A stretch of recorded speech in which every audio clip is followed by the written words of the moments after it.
rédhibitoire.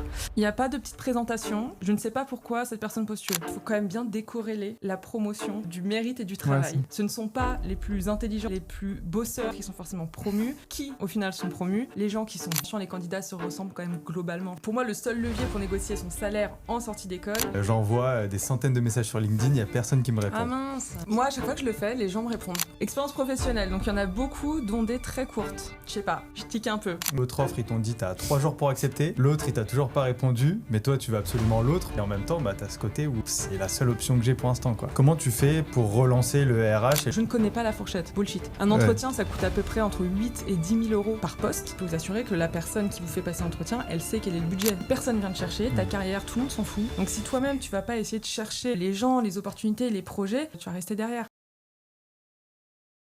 Salut à tous les amis, c'est Boris, on se retrouve pour un nouvel épisode, pas du Trade Talk, mais du Trade Class aujourd'hui. Alors pour rappel, très rapidement, dans ce format Trade Class, c'est un format qui est orienté full valeur, conseils concrets pour vous aider à faire la différence dans votre vie, mais dans votre carrière, justement, on va en parler aujourd'hui.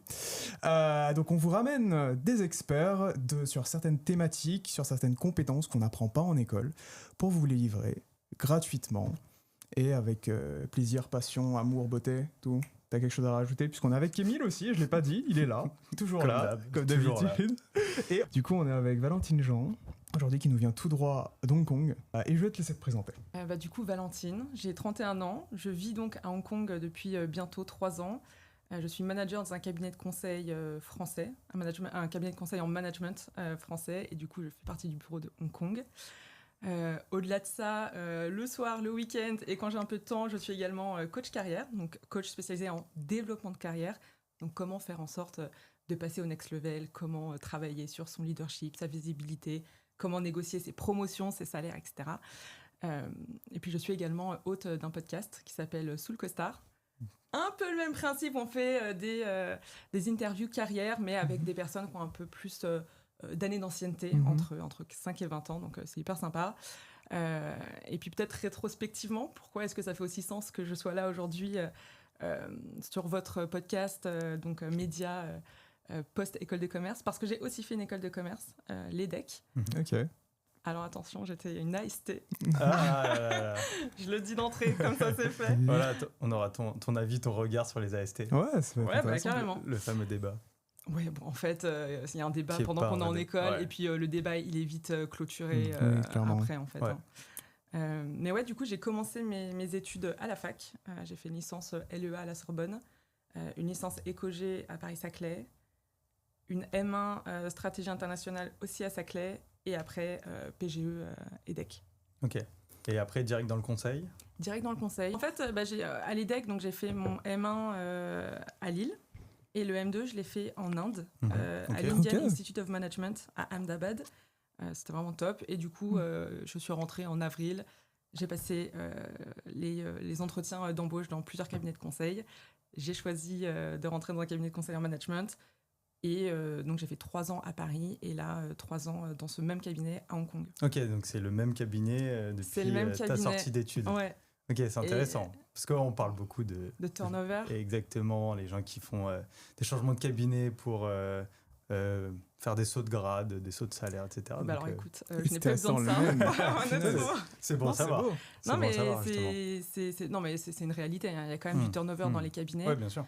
Je pense que tant que tu trouves ce qui te motive et tant que l'entreprise meet tes expectations, en fait, il n'y a aucune raison de partir. Et moi, ça a toujours été le cas. Tu parlais des sauts de grade. Pour le coup, j'ai fait des fast track sur mes 3 premières années. Puis après, je suis partie à Hong Kong. Okay. Donc, en fait, j'ai toujours trouvé ce que je pouvais trouver dans ce cabinet. Et so far, so good. Ouais, trop cool. Et pourquoi Hong Kong? C'était vraiment une volonté que j'avais depuis des années d'aller travailler en Asie. Alors, je n'avais pas spoté Hong Kong précisément au début. Je savais que je voulais bosser en Asie. Et puis après, je cherchais quand même un marché qui pourrait soutenir la croissance de ma carrière. Bon, c'est super d'aller en Thaïlande ou au Vietnam, je dis pas, mais pour le coup, je voulais vraiment bosser dans un hub, dans un marché économiquement avec du potentiel. Et du coup, j'avais restreint à Singapour, Hong Kong. Et il s'avère qu'avec l'EDEC, j'ai fait un voyage en Chine et un petit peu à Hong Kong. Okay. Je suis tombée amoureuse du pays. Et du coup, je m'étais promis d'y retourner en stage. Le fait est que je suis retournée pour y vivre et en Plus CDI. longtemps. Qu'est-ce que Incroyable. tu as kiffé là-dedans, dans ce pays-là? À Hong Kong, Ouais. alors, le style de vie. Puisqu'au début, j'avais jamais travaillé là-bas. Donc, la Mhm. seule chose à laquelle je m'étais rattachée, c'était le lifestyle. C'est un pays vraiment où il fait hyper bon vivre, dans le sens où t'as la mer, la montagne, tu peux faire de belles randos, t'es toujours en fait dehors, faire des soirées sur les bateaux. Ok. Enfin, la vie est sympa. Et puis après, ce que j'ai découvert, c'est que c'est aussi très attractif financièrement, en Ouais. fait. Que ce soit au niveau des salaires, de la fiscalité. Donc c'est confortable. C'est confortable de vivre à Hong Kong. Ok. Est-ce que tu es à l'aise à dire combien tu gagnes? Ou une tranche? Je ou peux vous quelque donner une chose? fourchette. Ouais, si tu veux. Je gagne entre 6 et 8 000 euros par mois Ok. net. Ok. C'est bien. Et il y a pas de grosse imposition à Hong Ouais, Kong, bah c'est j'imagine. ça en fait, c'est que le brut et le net c'est quasiment la même chose. Ouais. Hmm. Et globalement, il y a aussi une culture des bonus de fin d'année Mhm. qui est un peu plus restreinte en France. Ouais. Donc on peut dire que le bonus que tu as en fin d'année, il te paye tes impôts annuels. Ok. Voilà. C'est C'est pour pas ça mal. qu'il y a beaucoup d'entreprises qui vont se domicilier à Hong Kong.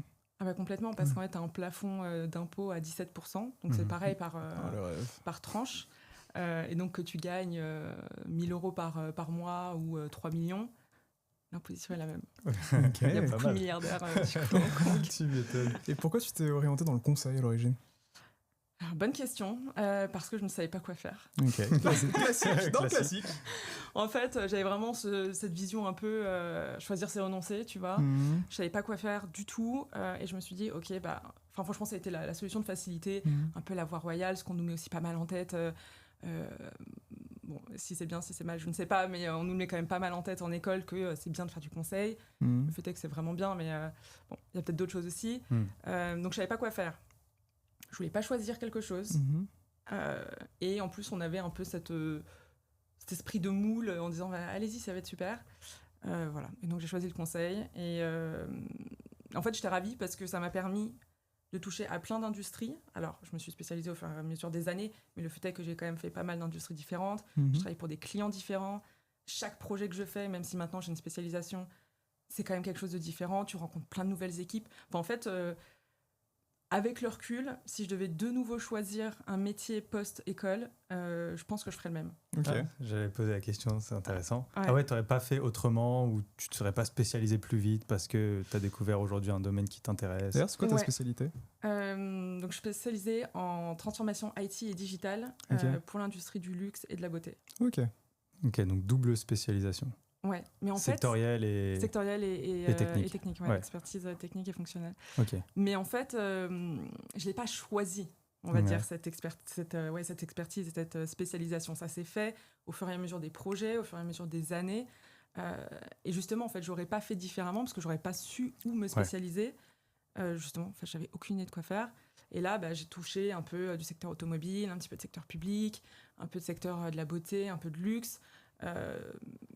J'aimais bien tout. Donc là-dessus, j'avais pas moi de spécialisation. Ensuite, j'ai fait un peu de marketing, un peu de formation, un peu d'outils. Au final, je me suis rendu compte que bah, tu fais 1 ou 2 missions dans l'IT/digital, bah, tu commences à alimenter un petit peu ton CV. Du coup, bah, forcément, pour la mission d'après, en IT digital, on te propose. Donc en fait, t'es pris parce que bah, t'es meilleur que quelqu'un qui a fait, j'en sais rien, que du marketing ou que du RH, peu importe. Ouais. Du coup, tu gagnes cette mission. Et en fait, j'ai été spécialisée de manière assez indépendante de ma volonté, même si, in fine, c'est quelque chose que maintenant j'adore et C'est qui souvent est comme ma ça, zone de confort, en fait. Ouais, souvent comme ça dans le conseil de toute façon. C'est au début tu es généraliste, on te dit tu vas pouvoir choisir après. C'est pas vraiment un choix, même si dès le début tu as une appétence particulière pour un secteur, tu peux pousser pour avoir des missions dans ce secteur évidemment. Maintenant si t'en as pas, souvent c'est comme tu dis, au fur et à mesure tu développes des compétences dans un secteur, donc tu es poussé sur les missions de ce secteur. C'est ça. Et t'es bon en plus. Ouais, c'est ça. Donc forcément, il y Tu a. deviens bon, donc même toi en fait tu prends du plaisir, tu dis ah ouais, je connais en fait ce secteur, Ouais. donc j'ai envie d'y bosser. Ouais. C'est un peu le cercle vicieux ou vertueux, vertueux, je sais pas, ouais, ça ouais, dépend ça des gens, ça Ouais. dépend. La chose que t'as. Mais du conseil. Et ça peut être positif comme ça peut être négatif. Dans ton cas, ça a été positif, donc c'est cool. Et d'ailleurs, est-ce que Le fait de pouvoir partir à Hong Kong, c'était un critère de choix, toi, quand tu as dû choisir ton cabinet en sortie d'école? Complètement. Déjà? Complètement. Ok. Et d'ailleurs, donc dans ce cabinet, il y avait 4 entretiens. Mhm. RH, premier business case, deuxième business case, partner. Ouais. À mon partenaire, je lui ai dit par contre qu'on soit bien d'accord, je vais rester quelques années à Paris et puis ensuite Vous me voyez plus. j'aimerais profiter d'une mobilité interne et internationale. Ça avait été dit dès le début. Ok. C'est compliqué de faire une mobilité en cabinet de conseil? Enfin, en tout cas, dans le tien?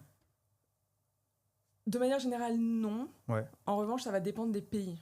Il y a des pays, par exemple les US, c'est hyper simple, il y a de la demande, notre cabinet il est énorme là-bas, ils ont fait plein d'achats, etc. Donc c'était facile pour tous les consultants qui voulaient partir j'aurais pensé l'inverse. aux US. Ouais. Parce que je me serais dit, il y a beaucoup de gens qui veulent y aller, donc c'est très dur. Je pense je pense pas qu'il y ait tant de personnes que ça qui veulent partir à l'étranger. Ouais. Mais en tout cas, parmi ceux qui voulaient avoir une mobilité internationale, beaucoup voulaient aller aux US et c'était facile. Mm-hmm. Pour Hong Kong, sur ma spécialité, ça demandait un peu plus de temps parce que Hong Kong est quand même spécialisé sur la finance, les marchés financiers de manière générale. Donc la plupart des consultants sont finance. Donc moi, je suis luxe, IT. Le luxe, c'est quand même le deuxième secteur, mais à ce moment-là, au moment où j'évoquais mes premières envies de rejoindre Hong Kong, notre cabinet n'avait pas encore beaucoup développé cette verticale. Donc c'était un peu compliqué, il a fallu que j'attende. Et au final, en sortie Covid, une personne est rentrée en Europe et j'ai pu prendre sa place. Ok. Peut-être dernière question avant de passer à la suite. On a le vrai ou faux d'ailleurs à faire. Oui. Le fameux. Comment ça se passe pour la mobilité? Est-ce que c'est des entretiens et un processus de sélection?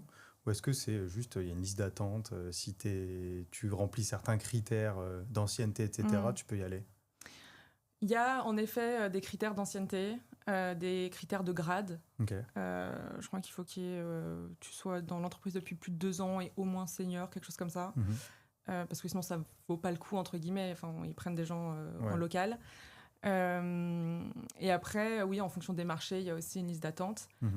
Alors moi, je suis très pushy. Et donc, depuis le début, j'ai contacté le partenaire en local et je lui manifestais mon envie de venir. Et tous les 6 mois, je reposais ma question, est-ce que je peux venir? Est-ce qu'il y a de la demande?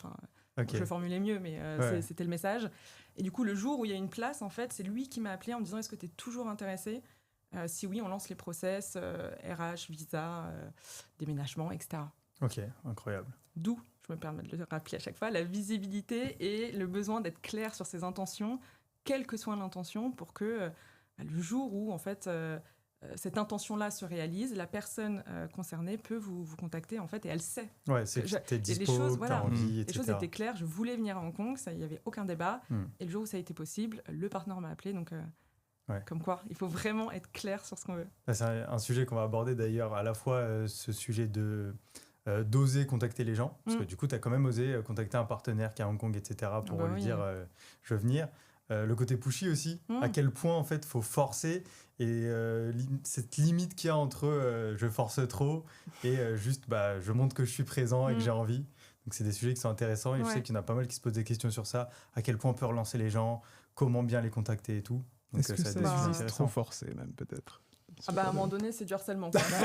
C'est un peu ça, tu vois. Il y a quand même une limite à pas dépasser. Super. Non, si. Ah, peut-être, juste avant, qu'est-ce qui t'a donné envie de devenir coach carrière? Et comment ça s'est fait un peu? C'est une très bonne question. Je fais ce que je peux. Depuis toujours, j'ai quand même cette appétence pour la transmission, la pédagogie, être utile.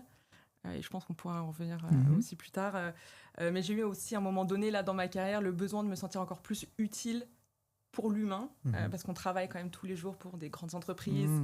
J'aime mon boulot, c'est pas la question, mais j'avais une petite perte de sens aussi. Tu vois, de me dire, j'aide ces grandes entreprises à aller encore mieux, et l'humain là-dedans. Et du coup, j'ai vraiment...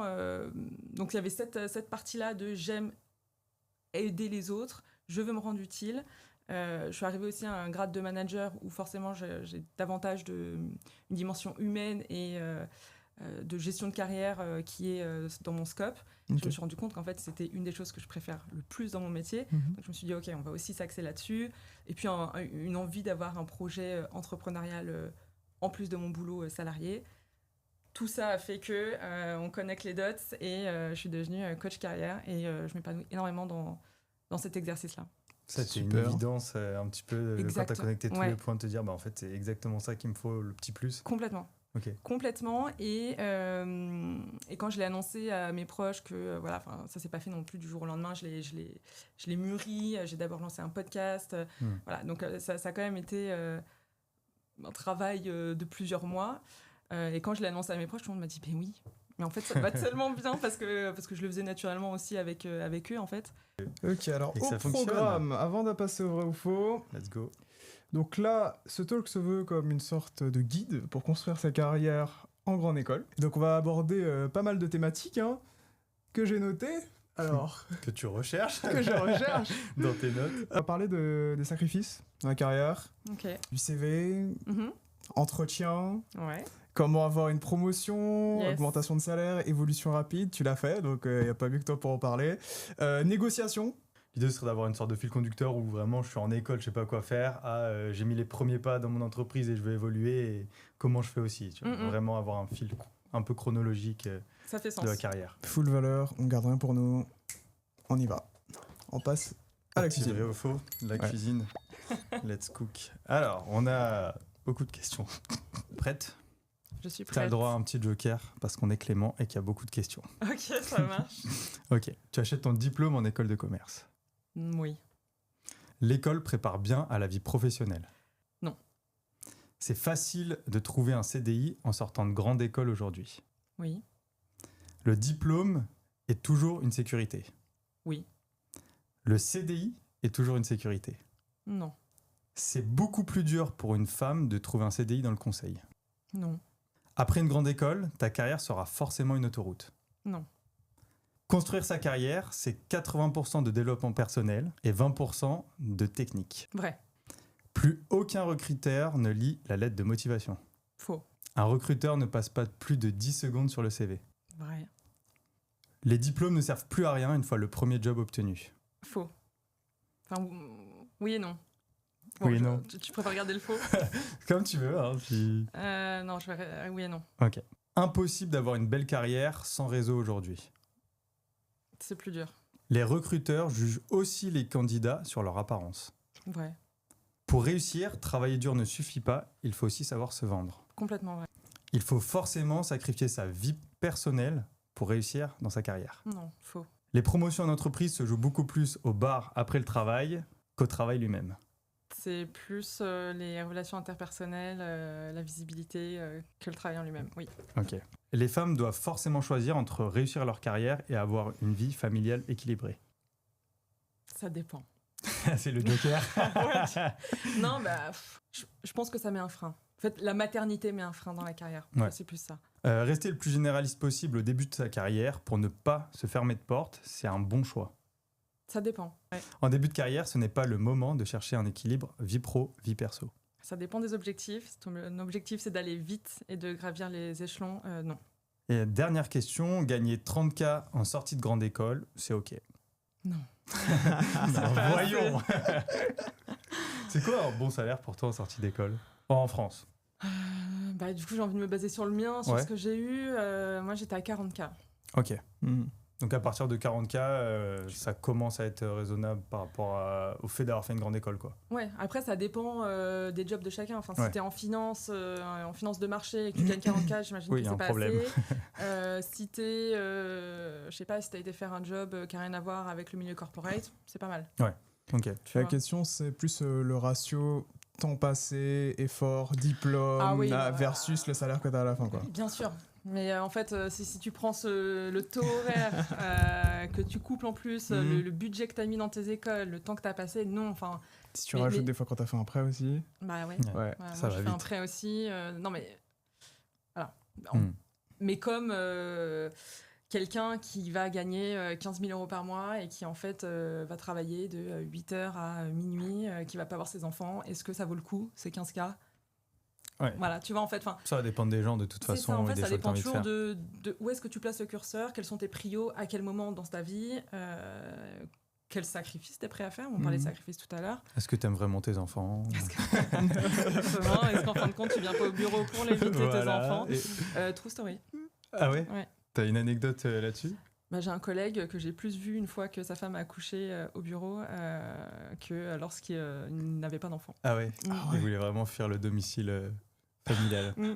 Coup dur.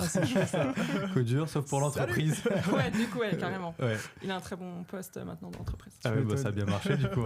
Non, mais la vraie raison, c'est peut-être juste financièrement, voilà, fallait plus s'assumer ou pas. Ok. J'avais une petite question par rapport à ton salaire. Juste, tu disais tout à l'heure, c'était 6-8 000 à Hong Kong. T'as une idée en France de l'équivalent au même poste? Pas du tout. Non, franchement. Ok. Non. Ok, pas de souci. Bah. Peut-être qu'on peut commencer par orientation un petit peu. Ouais. Rétrospectivement, tu as dit qu'au début, tu as fait conseil parce que tu ne savais pas quoi faire. On t'a posé la question par rapport à la... C'était quoi? C'était le fait de rester généraliste. Ouais. Au début, ne pas se fermer de porte. C'est vrai qu'en grande école, c'est quelque chose qu'on entend beaucoup. Je vais essayer de rester le plus généraliste possible pour ne pas me fermer de porte. Et est-ce que tu penses que c'est un bon plan, rétrospectivement? Pas forcément. Pas forcément, parce que déjà, tu vois, on m'a spécialisée un peu... pas à mon insu, enfin là, ce serait un grand mot, mais... Parce que malgré toi, quasiment. Malgré moi, du coup. Je pense qu'aujourd'hui, les expertises ciblées sont très valorisées. Si je donne un exemple par rapport à Hong Kong, aujourd'hui, seuls ceux qui ont une expertise très niche sont en fait expatriés. Donc, ce sont ceux qui se mettent le mieux avec des énormes contrats. Voilà, moi, en fait, je suis quand même interchangeable. J'ai un profil qui reste quand même assez basique. Conseil, IT, luxe, il y en a d'autres sur le marché. Voilà, j'ai un contrat tout à fait classique. Les gens qui sont extrêmement spécialisés, finalement, ils vont réussir à mieux percer sur des métiers précis. Est-ce que tu as des spécialités en tête particulièrement ou c'est vraiment peu importe? Enfin, en ce moment, je sais pas, peut-être je me dis naturellement, il y a peut-être l'intelligence artificielle, je sais pas, c'est ce genre de spécialisation ou c'est encore plus poussé que ça? Là, les deux exemples que j'ai en tête, c'est vraiment c'est plus poussé, quoi. C'est vraiment une expertise, c'est des ingénieurs hyper techniques sur la création de métro. Et l'autre, elle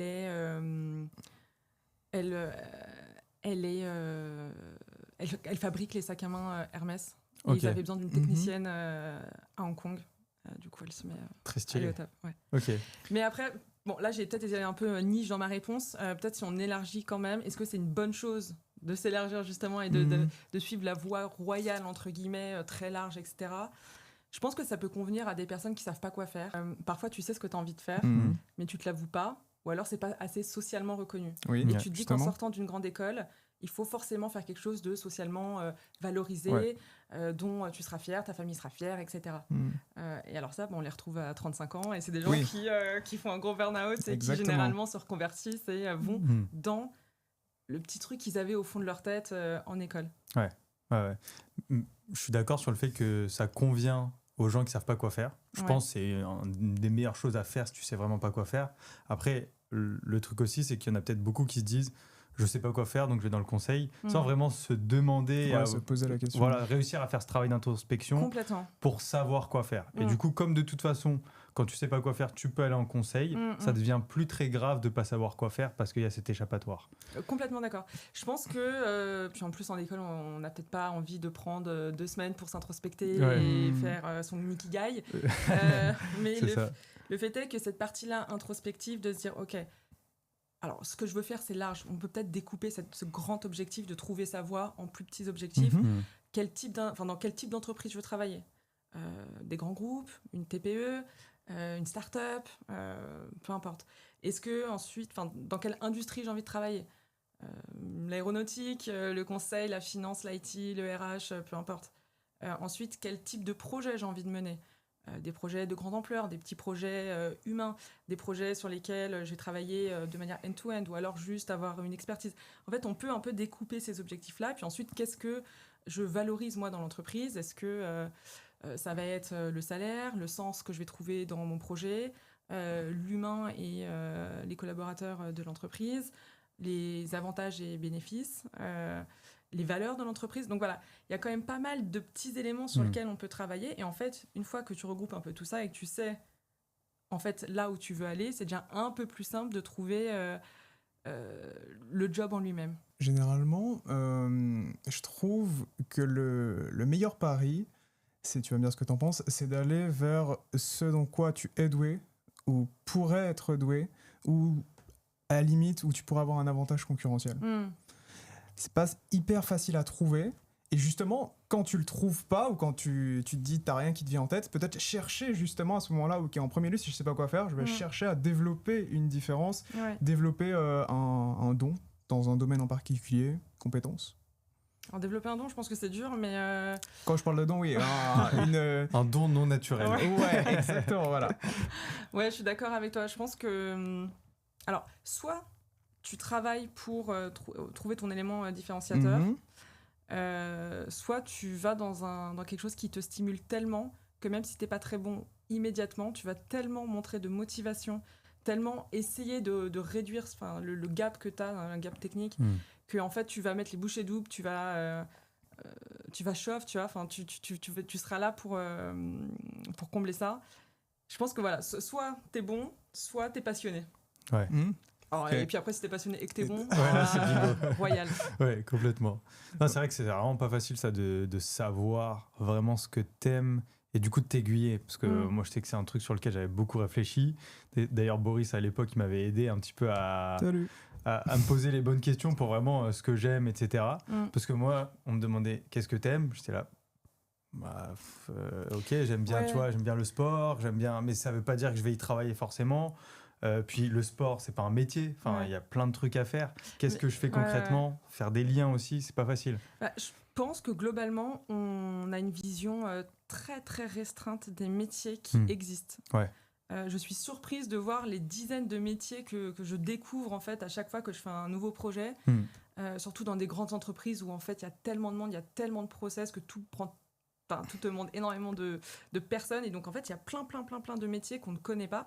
Donc déjà je pense qu'en premier lieu c'est être un peu curieux et essayer de trouver des métiers qui pourraient correspondre à ce qu'on aime.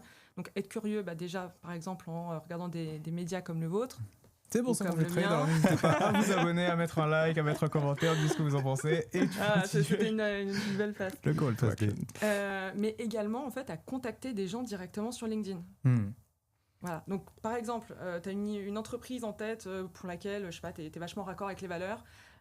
Tu peux aller regarder déjà toutes les professions, enfin toutes les personnes qui y bossent. Si tu vois qu'il y a des jobs qui te correspondent à peu près, tu les contactes. Et franchement, ça prend 10 secondes. Tu leur envoies un message, bonjour, machin. Je suis en cours de, je sais pas, l'EDEC ou peu importe. Si la personne a fait la même école, bingo. J'ai vu que vous travaillez dans cette entreprise à tel poste, j'aimerais bien me renseigner un peu plus sur les réalités de ce poste au quotidien pour vous. Est-ce que vous auriez 30 minutes pour convenir d'un appel téléphonique ? Les gens adorent parler d'eux. Je ne pense pas que les gens refusent. Moi je l'ai fait, on me l'a fait, et à chaque fois c'est des échanges qui sont très sympas. C'est une mine d'informations LinkedIn. Moi à chaque fois que je le fais, les gens me répondent. C'est quoi ton message type ? Franchement ce que je viens de dire là, ça. Okay. Ou alors après, tu peux aussi essayer technique de négociation, mais d'aller chercher le nom, tu vois. Est-ce que ça te dérangerait qu'on passe 10 minutes au téléphone ? Ça m'aiderait grandement. Les gens, ils se disent, non, ça me dérange pas. Oui, ça me dérange. Non, mais tu vois, ils ont plus de mal, en fait, à dire oui, ça me dérange que non. Du coup, ça peut être un peu la petite technique sales, closing, machin. Il y a peut-être deux freins sur LinkedIn. C'est, là, comme ça, quand j'y pense, c'est peut-être la crédibilité aussi du profil LinkedIn, tout simplement. Toi, étant manager, c'était peut-être aussi, tu avais une facilité en sortie d'école, mais en tant que manager, tu as peut-être plus facilement des réponses à tes questions sur LinkedIn, à tes messages, que quelqu'un qui est junior ou en sortie d'école. Ah, mais ces questions-là, je les posais quand j'étais à l'EDEC et en junior. Ouais, ok. Ou après, là, quand je suis arrivée à Hong Kong pour me créer un réseau, parce que je suis arrivée, je connaissais 3 personnes. Tout se joue au réseau à Hong Kong. Du coup, j'ai envoyé plein de messages en disant, voilà, je viens d'arriver, je vois qu'on a... peu importe, tu dis une personne en commun, un centre d'intérêt en commun, je vois qu'on est dans la même industrie, tu dis, tu trouves quand même un point commun, et voilà, ça te dérangerait qu'on se voit, qu'on aille boire un café, qu'on se prenne 30 minutes au tel. Ouais, je pense qu'il y a ça aussi, le petit truc du point commun qui fait la différence, parce que quand tu as beaucoup de gens sur LinkedIn, que tu reçois peut-être 5-10 messages par semaine ou plus de jeunes ou de moins jeunes, mais qui veulent te contacter pour forcément te prendre un peu de temps et te poser des questions sur ce que tu fais, etc. Tu dis oui à 1, 2, et puis au bout d'un moment, ça devient vite compliqué de répondre à tout le monde, surtout si tous les messages se ressemblent. Donc ça, essayer de faire un petit peu quand même la différence dans le message LinkedIn, ça peut... Personnalisation. En fait, tu as beaucoup de gens qui vont se dire ok, si j'ai une volonté de volume, bon bah je vais pas m'emmerder à aller chercher ok sur chaque personne, alors qu'en fait mais si. c'est ça qui fait Mais la complètement. différence. Enfin, je l'ai pas dit parce que c'était aussi obvious, mais tu personnalises ton message LinkedIn comme tu personnalises ton CV, ta lettre de motivation, tes appels. Enfin, évidemment en fait que tu personnalises parce que personne n'a envie d'être pris pour le message, pour la personne qui va recevoir le message random de ChatGPT en fait. Enfin, donc oui, bien sûr, on personnalise, on fait court, voilà, puis on essaie de pas prendre trop de temps à la personne. Tu vois, on lui demande pas, on time. Est-ce que ça te dérange qu'on prenne 10 minutes ? Les gens ont 10 minutes dans leur journée pour parler d'eux en plus, tu vois. Ouais, c'est vrai. Et justement, tu as dit on personnalise le CV. Petite transition, on passe au CV. Elle est parfaite, ouais. C'est parfait. La passe encore une fois. Team CV personnalisé pour toi. Ah mais complètement. Ok. T'as beaucoup qui sont dans l'école. Non, je vais pas personnaliser, j'en envoie plein. Alors et quels sont les retours du coup ? Faut leur demander. Non, ça dépend quel niveau de personnalisation, je dirais peut-être. Qu'est-ce que tu entends par personnaliser en fait, à quel point tu le personnaliserais ? Ouais, alors déjà le nom du poste, l'intitulé du poste, clair. Et puis après, la manière dont tu vas formuler ta petite description. Pour moi, ça c'est obligatoire de se présenter rapidement. Forcément, tu vas mettre des compétences, tu vas mettre tes soft skills. Enfin, tu vas essayer d'enrober ta présentation en fonction du poste. Admettons, tu ne sais absolument pas quoi faire, tu en envoies un pour la finance, un pour le marketing. Tu te doutes bien que c'est pas les mêmes compétences qui sont nécessaires, c'est pas la même approche non plus. Pareil en sortie d'école, c'est un peu dur parce qu'il n'y a pas énormément d'expérience professionnelle, mais la manière dont tu vas choisir peut-être quelle expérience tu vas mettre le plus en avant en fonction du poste, ça aussi c'est important. Petite question sur le header où tu fais ta petite description. C'est quoi ? C'est 4-5 lignes, pas plus. Oui, max. Ouais. Et tu dis quoi ? Tu dis je suis Kémile, je suis diplômé de l'EM Lyon, j'aime faire du conseil, la stratégie et je recherche un CDI en conseil. Ouais, globalement, tu peux dire ce qui différencie justement. Donc, je sors de l'EM Lyon où j'ai pris une spécialisation en conseil. J'ai notamment participé à un challenge que j'ai gagné. Au-delà de ça, pendant le summer, j'ai été bénévole sur, j'ai fait du conseil interne bénévole pour des assos. Aujourd'hui, je cherche ma nouvelle opportunité, blablabla. Ok. Pour éviter l'écueil, parce que je vois beaucoup, j'analysais pas mal de CV et je vois beaucoup je suis une personne ambitieuse, passionnée, curieuse, blablabla, tu vois. Et est-ce que, par exemple, mettre en avant directement je sais pas, quelque chose que tu as réalisé qui sort un peu du lot ou parce que j'ai l'impression que les gens font des headers juste pour faire des headers. Non. Bah, alors, le header, il est là. Donc, on te donne la place sur 3 lignes de te présenter, de te différencier. Donc, dire des choses random comme je suis déterminée, polyvalente, comme tout le monde. Et motivée, voilà. Qu'est-ce qui différencie là-dedans ? Et puis surtout, qu'est-ce que moi, entreprise, j'en retire ? En fait, que tu sois sympa, c'est cool, que tu sois motivé, c'est bien. Qu'est-ce que j'en retire concrètement ? Donc, plutôt parler de, comme tu as dit, de ces réalisations, mettre toujours, mais ça on aura l'occasion de le revoir après dans l'étude des CV, mais toujours mettre quel impact tu as eu dans l'entreprise, que tu géré, que tu me dises que tu as géré des équipes, fine, combien d'équipes, cross-fonctionnelles, cross-département, je sais pas, dis-moi en plus, et concrètement, qu'est-ce que ça a donné ? J'ai mis en place un nouvel outil. Super. C'est quoi l'impact ? Tu as résolu un problème, tu as augmenté un chiffre d'affaires, tu as réduit un turnover, peu importe, mais il faut réussir à montrer l'impact que tu as, en fait. Dans les CV, généralement, les gens sont trop descriptifs. Ils vont te raconter ce qu'ils ont fait dans leurs expériences. Alors, c'est bien, mais ça ne suffit pas. Et il faut toujours commencer par des verbes d'action. Voilà.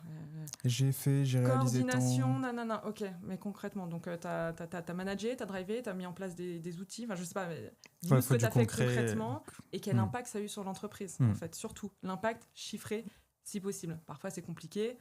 Et là, c'est là où on peut un petit peu arranger. On va parler de marketing du CV maintenant. mais c'est vrai. Non, parce mais qu'en je suis 100% d'accord. En fait, les CV, voilà, on les regarde en diago. Et encore une fois, moi, je ne suis pas la recruteur RH. Moi, j'arrive à l'étape d'après où donc, je fais passer les business case, mais je regarde quand même CV, LM pour connaître la personne que j'ai en face de moi. Et en fait, ça met des billets. Oui, Tu tu vas vas arriver dans ton entretien, tu penses déjà à quelque chose de la personne que tu vas avoir C'est en ça. face. Tu n'as jamais 2 fois l'occasion de faire une bonne première impression. Le fait est que ton CV, c'est ta première bonne impression ou mauvaise impression. Ouais. Donc l'idée, c'est d'avoir un CV qui est professionnel, qui est clair, qui est marketé, du coup, en fait, qui est là pour te soutenir. Il est censé te mettre en valeur. Si tu fais un CV, au final, bof, il n'y a pas de raison que derrière, le recruteur il soit hypé du recrutement. Ouais, oui. Donc voilà, clair, un design épuré, un header on point, quoi. C'est le moment vraiment de se mettre en avant, donc go. Des expériences qui sont claires, avec un impact qui est clair, des hard skills, soft skills qui sont annoncés. Tu peux mettre un petit hobby, encore une fois, essayer de trouver des choses qui vont servir le message. Je sais pas, si tu es dans un environnement très concurrentiel et qu'on te demande que tu sois un peu pushy, un peu justement go pour la compétition, et que tu as fait du sport, et que tu l'as fait au niveau compétition, plutôt que juste dire tennis, tu peux dire tennis en compétition, 15-1, je sais plus trop quoi. Ouais. En fait, ça montre, tu vois, ça montre vraiment qui tu es. Donc, profiter du CV et de chaque ligne pour en fait montrer qui tu es, ce que tu peux apporter à la boîte. Oui, il ne faut pas mettre des infos juste pour les mettre. C'est ça. Si ça apporte rien au CV, à l'information, et en plus ça va le surcharger, franchement, ça saute et ça sert à rien. Et petite question, à quel point on peut marketer les titres et les intitulés de postes ou des expériences qu'on a eues? Je me dis, typiquement, si tu as été assistant ou assistante, est-ce qu'il faut laisser forcément le terme assistante? Non, moi je remarquette. On est d'accord? Ouais. Oui, parce que tu vois, assistant, en fait, encore une fois, c'est des biais. Ouais, les mots ont des impacts. Même si dans les faits, tu étais vraiment assistante, et même si tout le monde sait quel est le job, je sais pas, ça donne quand même un truc négatif, même s'il n'y a pas de sous-métier, on s'entend. Ouais, le côté assistant chef de produit, mais chef de produit, stage. Ou junior à la limite, tu vois, c'est ce qui est un peu plus cohérent.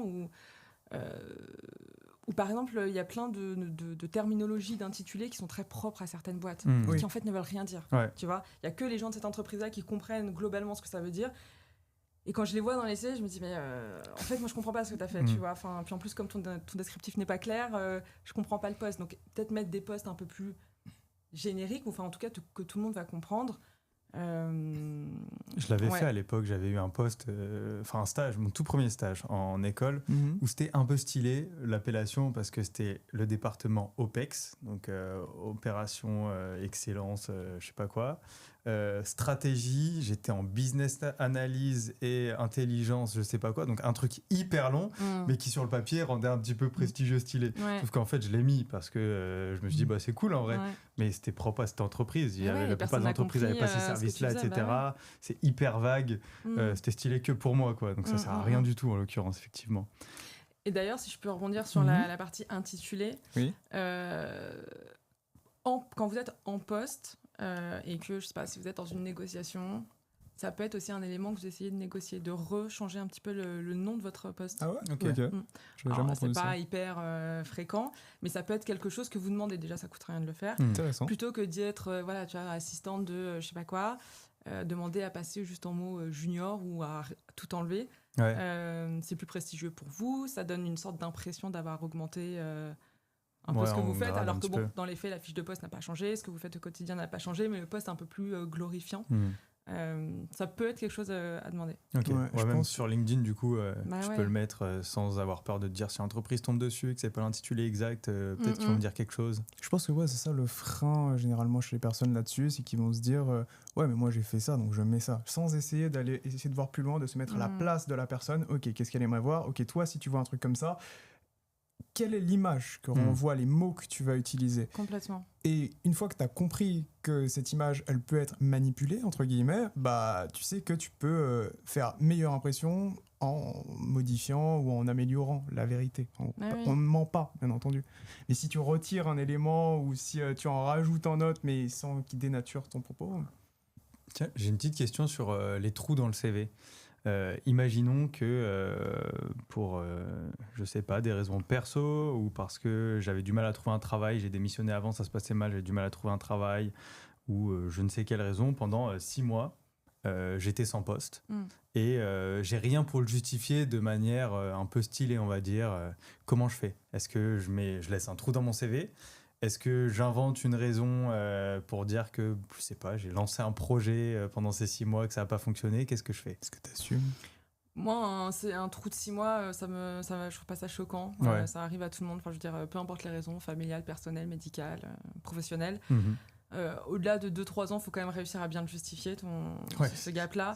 6 mois, franchement, ça va. Ok. Après, si tu es plus à l'aise avec l'idée de te dire que tu le justifies d'une manière ou d'une autre, ouais, voilà, tu t'es mis en freelance, tu as essayé, ça n'a pas marché. Ok, mais c'est pas grave, ok. Je sais pas, t'as lancé une asso, t'as fait un peu... Ça se justifie, Ouais, oui, de ça toute se façon, justifie. l'entretien, ça se défend. Mais globalement, tout se justifie tant que tu arrives à bien le raconter. Mhm. Et c'est vraiment l'art du storytelling, en Ouais. fait. Tu vois, des gens qui vont complètement changer, qui vont se réorienter, en fait, c'est une belle histoire aussi, tu vois. Enfin, tout se raconte tant qu'on le dit bien. Hop là. Bah, on va en profiter pour faire la petite review de CV, comme on parlait de CV, comme ça après on le ressort pas. Ok. Donc on a demandé à quelques personnes de notre communauté de nous envoyer J'adore. leur CV. Ils l'ont gentiment fait, on les anonymisera. Merci On à a vous pas d'ailleurs. demandé. Ouais, merci d'avoir joué le jeu. Ok. L'idée c'est, tu le regardes rapidement, tu vois, on te laisse quelques secondes. À première vue de nous dire, est-ce que c'est un CV que tu as envie de lire un peu plus et de découvrir ou pas. Et après tu peux nous dire éventuellement ce qui va pas, ce que tu améliorerais. Ok. Ça te va?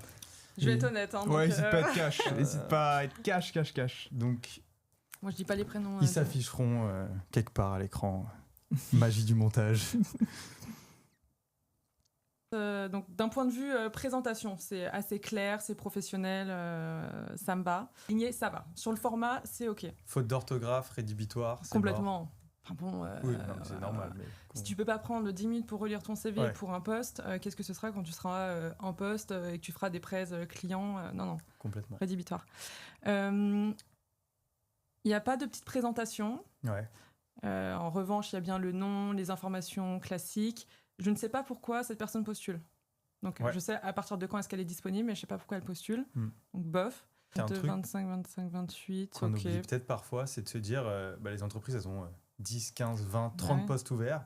Et toi, tu penses que quand tu postules, bah oui, mais j'ai postulé pour cette offre. Oui, mais Ok, bon, c'est mais pas le quand je manager relis du les poste, CV, exactement. j'ai pas essayé à chaque fois d'aller relier quel CV, quel truc. Donc, vraiment bien l'indiquer en haut. Expérience professionnelle, donc il y en a beaucoup, dont des très courtes. 3 semaines, 1 semaine, je sais pas, je tique un peu. Ouais. Pourquoi si court? Mhm. Soit ça s'est mal passé, soit tu as été dans l'entreprise de tes parents et pourquoi pas. Mais je sais pas, ça me semble... En termes de valeur ajoutée, c'est pas forcément...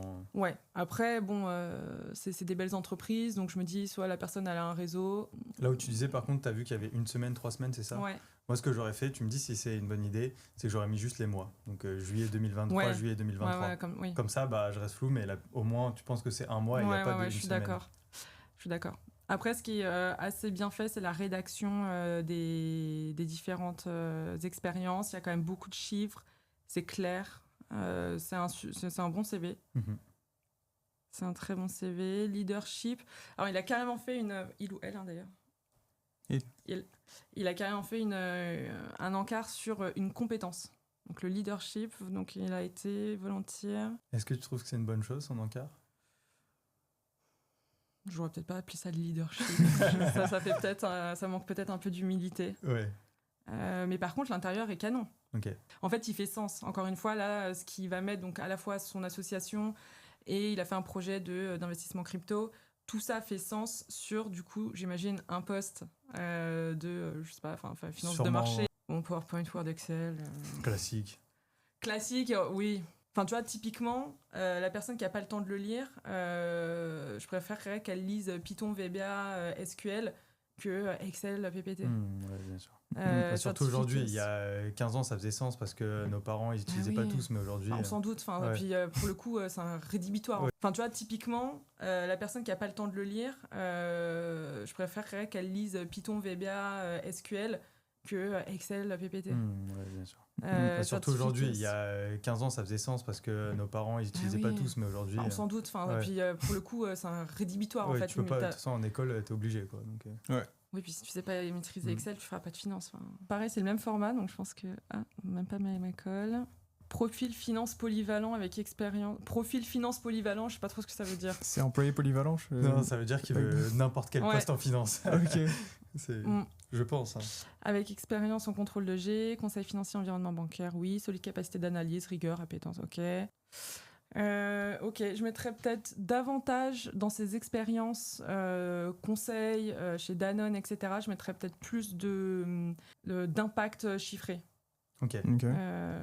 Accompagnement de clients dans la conduite de missions à forte valeur ajoutée, c'est-à-dire. Ok, combien quoi? Tu vois, c'est quoi la forte valeur ajoutée? Réalisation de diagnostic financier. T'en as fait 1, t'en as fait 40. Ouais. L'impact n'est pas le même. Donc je mettrais plus d'impact quanti. Admettons, t'en as fait 10. T'aurais très bien pu en faire 30. Est-ce que tu peux dire 30 ou 20?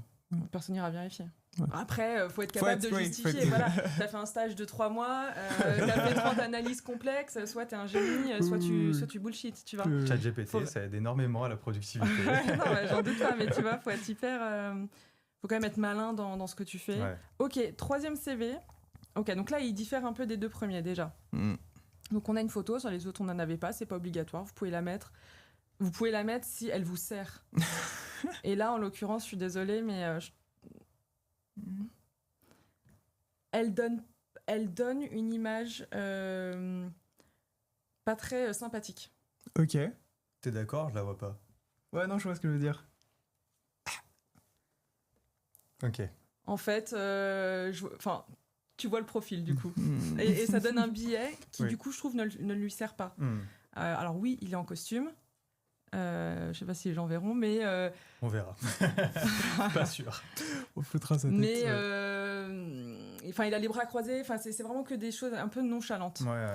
Ça fait pas très photo CV de toute façon. Il y a du monde derrière, etc. Ouais, il est devant son école avec en asso. d'autres gens. Ouais, exactement. Son résumé trop long. J'ai pas le temps de tout lire là. Il y a littéralement 1, 2, 3, 4, 5, 6, 7. Il y a 8 lignes, full rempli. Non. Alors, première expérience bénévole. Alors, soit tu mets ça dans une catégorie association différente. Je mettrais pas ça. Voilà. Ensuite, président asso, ça m'étonne pas. Ensuite, trésorier asso. Employé municipal. Non. Et là, il postule pourquoi? On sait même pas. Ouais, non, on comprend pas très bien. Après, j'ai pas envie. Je suis méchante là ou pas? T'inquiète. Je fais que tacler. Non, c'est le jeu. Mais après, c'est bien présenté, c'est clair, elle respecte les codes. Mais je vois surtout qu'il y a zéro en fait expérience en entreprise, si ce n'est un employé municipal saisonnier. C'est un job d'été quoi. Ok. Oula, et celui-là, il est très court. Il est trop vide. Comment on remplit un CV qui est trop vide? Déjà, je sais pas, tu fais des colonnes, tu t'espaces. Ah, c'est plus en termes de forme sans inventer grand-chose. Donc là, tu vois, il est vraiment vide. Oui, on voit que ça va pas au bout. On a l'impression qu'il y a un manque crucial d'expérience, alors qu'en fait, en soi, c'est bien. C'est juste qu'il l'a mal... c'est le mal profil marketé. type il a pas bien marketé son histoire. Il faut donner plus d'informations. Il a pas mis d'informations sur lui, il a pas fait son petit summary. Il a beaucoup parlé de sa scolarité, mais par contre, il a rien donné en termes d'expérience professionnelle. Alors, c'est normal, il en a qu'une. Mais il a forcément fait d'autres choses, en fait. Ouais. Du coup, on va passer aux entretiens maintenant. Okay. On t'a parlé de se présenter, de se marketer. Est-ce que tu aurais des petits conseils pour, par exemple, bien se présenter en entretien, si on te demande ou quoi? Alors déjà, ça, c'est une question... De manière générale. Mais ça, c'est une question qui va être posée inévitablement. Donc, il faut la surpréparer tout en restant naturel au moment où on délivre son pitch. Mais ça, c'est vraiment un non négociable. Il faut savoir ce qu'on va dire à son pitch. On l'improvise pas comme ça le jour J. Premier conseil, écoutez la question de la personne qui vous demande de vous présenter, parce que bien souvent, elle vous donne un timing. Présentez-vous rapidement, ce qui veut rien dire, mais du coup, vous avez le choix. Présentez-vous en 30 secondes, en 2 minutes, en 5 minutes. Il faut respecter ça. Quand je demande aux gens de se présenter en 30 secondes et qu'en fait, ils me tiennent la jambe pendant 10 minutes, je me dis, manque de capacité de synthèse, n'a pas écouté la question, c'est trop emballé, quoi. Ouais. Donc, et puis en plus, ça me fait chier. Globalement, non, mais c'est long parce que j'attends pas ça de lui. Donc en fait, forcément, et du coup, la personne, elle se sent un peu coupée dans ce qu'elle va dire, exactement. Sauf qu'en fait, il y a aussi, moi, je fais les business cases, donc j'ai pas 10 minutes à accorder à cette question-là. Les RH le feront certainement en amont. Les personnes après moi aussi, mais là, la nature de l'exercice fait que je peux pas laisser la personne parler 10 minutes. Donc, première chose. Deuxième chose, parler de soi. Donc, c'est pas réciter son CV à la lettre. je l'ai sous les yeux, je l'ai lu. Si vous êtes là, c'est qu'a priori le CV correspond. Moi, quand je vous demande de vous présenter, c'est rapidement qui vous êtes, concrètement ce que vous avez fait dans le passé et comment est-ce qu'on va pouvoir ensemble tirer parti de ces expériences passées et les appliquer à l'entreprise et au projet actuel. Et puis, pourquoi c'est l'occasion en fait aussi de dire pourquoi est-ce que vous êtes là aujourd'hui, quelles sont vos motivations, qu'est-ce qui vous plaît dans le job. En fait, cette question, il faut vraiment la prendre comme une question alliée et se dire que vous allez pouvoir mettre tous les bullet points que vous vouliez sortir dans l'entretien à ce moment-là. Comment je fais quand j'ai que 30 secondes ou 1 minute pour essayer de... Parce que là, tu vois, en 30 secondes, j'ai l'impression que je vais pouvoir dire mon nom, mon prénom. À la limite, j'ai fait l'EM Lyon. Alors, tu vois, ton nom, ton prénom, je le connais. Donc, je dis, je suis là aujourd'hui parce que j'ai candidaté au poste de machin. Au vu des expériences passées et notamment celle-là où j'ai vraiment adoré travailler sur ces sujets-là, j'ai voulu j'ai voulu trouver un job qui allait me permettre de remettre en application cette compétence en particulier. Et du coup, j'ai trouvé votre entreprise et ce poste qui correspond complètement à mes valeurs. Et d'ailleurs, j'en sais rien, j'avais fait ça et voilà. Ouais, donc c'est plus, en fait, on dit présente-toi, mais c'est plus un pourquoi t'es là que présente-toi. C'est plus un pourquoi t'es là que qui es-tu au final. Au final, t'as quand même présenté rapidement ce que t'aimais, ce que t'avais fait dans le passé, comment est-ce que tu vas pouvoir le transposer à l'entreprise. Après, si t'as 2 minutes, c'est un peu plus long. Enfin, les 30 secondes, c'est quand même assez rare. Est-ce que c'est pas simplement montrer de la cohérence entre qui t'es et le poste pour lequel tu postules? Complètement. Il faut montrer que ça fait sens que tu sois là. Et puis il faut aussi se dire que les gens qui recrutent, donc soit c'est les RH et c'est leur job full-time, soit c'est des collaborateurs qui font ça en plus de leur métier. Nous, on n'a pas envie de se rater sur l'entretien. Donc, on a besoin d'être rassurés. En fait, on veut aussi se dire... parce que moi, derrière, il y a mon boss. Si je lui envoie des mauvais candidats et lui faire perdre 1 heure... ça le fait pas en fait. Donc moi j'ai aussi besoin d'être rassurée sur le fait que le candidat il va bien matcher avec le poste, avec l'entreprise, avec l'équipe. Et donc en fait il faut rapidement me donner ces clés. Alors tout au long de l'entretien tu donnes ces clés en fait pour rassurer le recruteur sur le fait que c'est un bon choix qu'il va faire. On cherche des certitudes. Ouais, c'est vrai. C'est vrai que c'est un exercice où tu es en train de te vendre, mine de rien. Et c'est vrai qu'il y a quelque chose auquel on ne pense pas souvent et qu'on répète beaucoup avec Émile, généralement, c'est de se poser la question, à qui je vends ?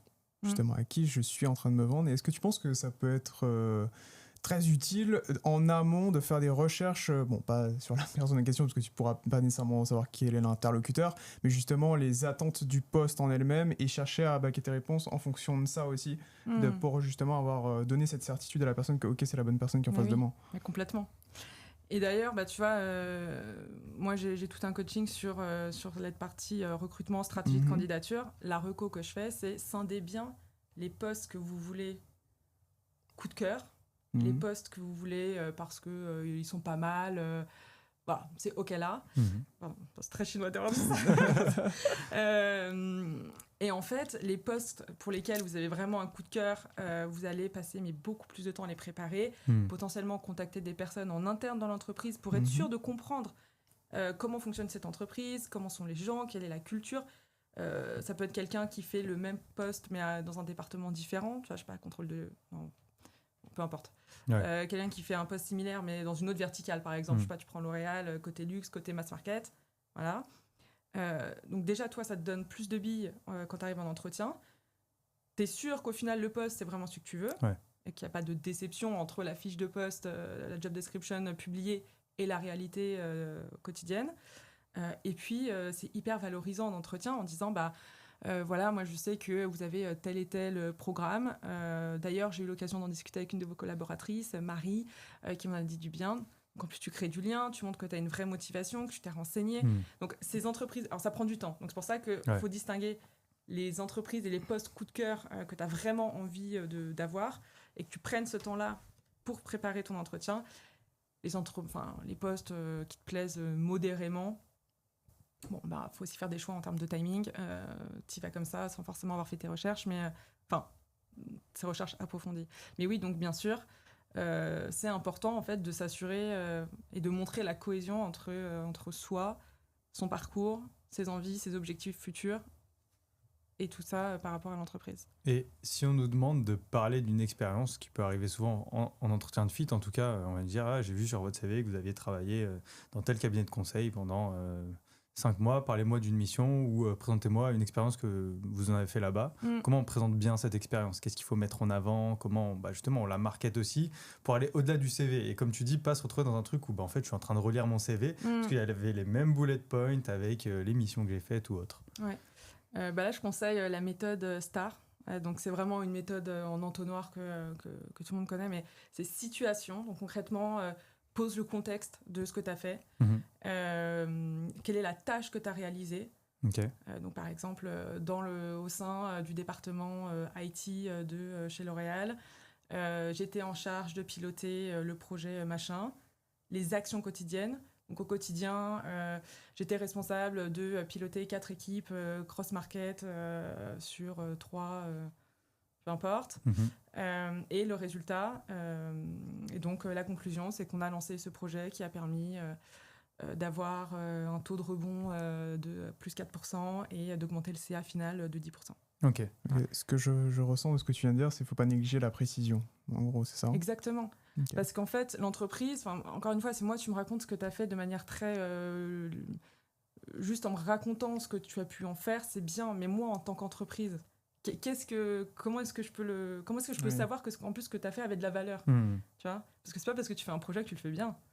Tu vois? Donc le fait de quantifier et d'être précis dans ce que tu fais, ça donne de la valeur. Et puis, ça permet aussi à la personne, donc au recruteur, de comprendre ce que tu as fait. Parce que parfois, les gens sont vraiment... ils sont dans leur projet, dans leur bulle. Donc pour eux, quand ils te racontent ce qu'ils ont fait, ça leur parle en fait, parce qu'ils ont fait ça pendant 6 mois de stage, une ou 2 années d'alternance.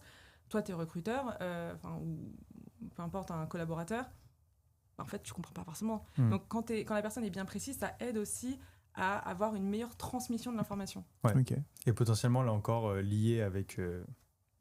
ce que fait l'entreprise dans laquelle tu postules, peut-être encore plus pour faut faire du lien, bien sûr. Rapprocher en quoi cette expérience est pertinente.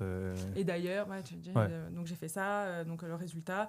Et d'ailleurs, c'est complètement les compétences que je pourrais mettre en application pour le poste de machin, puisqu'en fait, c'est sensiblement le même sujet ou la même industrie, peu importe. C'est quoi les plus gros red flags que tu as pu voir en entretien? Donc, encore une fois, moi, je suis passée les business cases. Donc, ça va être Donc là, je m'adresse à tous les gens qui veulent faire du conseil. Écoutez bien. Et donc, je rappelle rapidement, mais le business case, c'est... moi, je vais apporter une problématique. Je vais dire, donc le client, il est dans tel contexte, il a telle problématique, et il fait appel à vous, cabinet de conseil, pour l'accompagner sur ce projet. Et donc, généralement, on pose des questions... Voilà, je vais pas tout raconter, mais on pose des questions et donc la personne, le candidat a une vingtaine de minutes pour se préparer, Et ensuite, c'est un échange. Il se peut qu'il y ait un petit market sizing aussi à la fin, donc c'est un truc quanti. Donc ça, c'est la base du business case. Les red flags à ce niveau-là, ça va être une personne qui déjà va rien écouter à ce que je raconte, ou ne pas reformuler, ou qui va prendre aucune note, qui va me regarder, qui va dire ouais c'est bon, ok. À la limite, si elle a tout retenu, why not? Mais voilà, donc quelqu'un qui par exemple ne va pas challenger aussi ce que je raconte. Parce que forcément, en fait, le client, il te donne jamais l'exhaustivité des informations. C'est toujours à toi, en fait, d'aller de t'assurer. Donc première chose, il faut que... Alors, c'est pas non plus un red flag éliminatoire, mais ça donne pas une bonne tendance. Donc, bien à chaque fois, challenger ou poser des questions. Ensuite, le red flag le plus gros, ça va être sur les questions de... donc, il vous a demandé un accompagnement, ou quels sont les impacts de ce projet, et c'est quand la personne va avoir une vision très auto-centré sur un tout petit truc de l'entreprise. Généralement, les projets qu'on gère, nous, sont transformationnels pour l'entreprise. Ça impacte énormément d'équipes, beaucoup de départements. Et donc, les questions que je pose, elles sont amenées à aussi comprendre la bonne connaissance de l'écosystème de l'entreprise des candidats. Encore une fois, ils sortent d'école, on se doute bien qu'ils ne connaissent pas tout. Mais le fait juste de rentrer dans une réponse, de s'enfermer dans un truc et de ne pas voir, en fait... de ne pas prendre de recul et de ne pas voir qu'en fait, la problématique, elle est plus globale, ça démontre soit un manque de compréhension des entreprises, un manque de vision 360 et un manque de prise de recul tout court. Ouais. Et ça, généralement, j'essaie de les sortir de là en me disant, mais est-ce qu'on peut peut-être élargir un peu le scope d'impact, non si la personne, elle rebondit, ça me va, parce que je comprends aussi le stress d'entretien, etc. Par contre, si la personne, elle reste coincée dans son truc, c'est compliqué. Ok. Et justement, par rapport au stress, comment tu réagis quand il y a quelque chose d'imprévu, une question que tu n'avais pas anticipée et qui te met en difficulté ? Comme là. Je sais pas, j'essaye de gérer. Ok. Donc moi, en tant que recruteur. Hein. Ah non, pardon. Tant que... Elle est sortie. Désolé. En tant que candidat. En tant que candidat... Tu fais des gammes. Déjà, j'aimerais dire, les candidats, vous n'êtes pas obligés de répondre immédiatement à une question. Okay. Tu peux prendre 1 ou 2 secondes. Tu peux même, si vraiment tu es en panique ou quoi, dire attendez, je vais prendre une petite gorgée d'eau, j'arrive, ou juste dire je prends quelques secondes pour réunir un petit peu mon raisonnement. Voilà, tu te poses 3-4 secondes et ensuite tu y retournes. Généralement, déjà, ça va un peu mieux. Tu prends le temps de faire une pause. Ouais. Ok. De processer ce qui vient de t'arriver. Oui. Okay. Ou même de réfléchir en fait à ta réponse. Moi, je préfère un candidat qui va prendre 2-3 secondes, mais me formuler quelque chose de construit, de raisonné et de cohérent, que quelqu'un qui me dit ouais j'ai compris et du coup qui me dégueule un peu sa réponse et en fait où ça part dans tous les sens. Ouais. Ok. On a fini sur les entretiens. Ouais, je crois que sur les entretiens on est pas mal. Normalement là on a eu le poste. Ouais, alors juste peut-être sur les entretiens, préparer des questions pour le recruteur. À la fin, si on dit... exactement. Inévitablement. Vous avez des questions ? Voilà, mais en fait c'est une question qui vient même machinalement. Est-ce que vous avez des questions ? La personne dit non. En fait, faut se rendre compte du mauvais impact que ça fait. Comment ça, t'as pas de questions ? T'as pas de questions sur l'entreprise, sur le job ? Tu le veux vraiment ce poste ou pas ? En fait, limite, ça donne un peu ça comme image. Donc, préparer des questions, puis des questions un peu intelligentes. Enfin, je veux dire, T'as des exemples en tête de questions qu'on pourrait poser en fin d'entretien ? Ouais, typiquement, encore une fois, les gens aiment parler d'eux. Donc, poser au recruteur la question de et du coup, vous, qu'est-ce qui vous challenge le plus au quotidien ? Qu'est-ce que vous préférez dans votre travail ? Ça peut être, je sais pas, admettons que vous êtes très à cheval sur certaines politiques d'entreprise, très à cheval ou en tout cas concerné.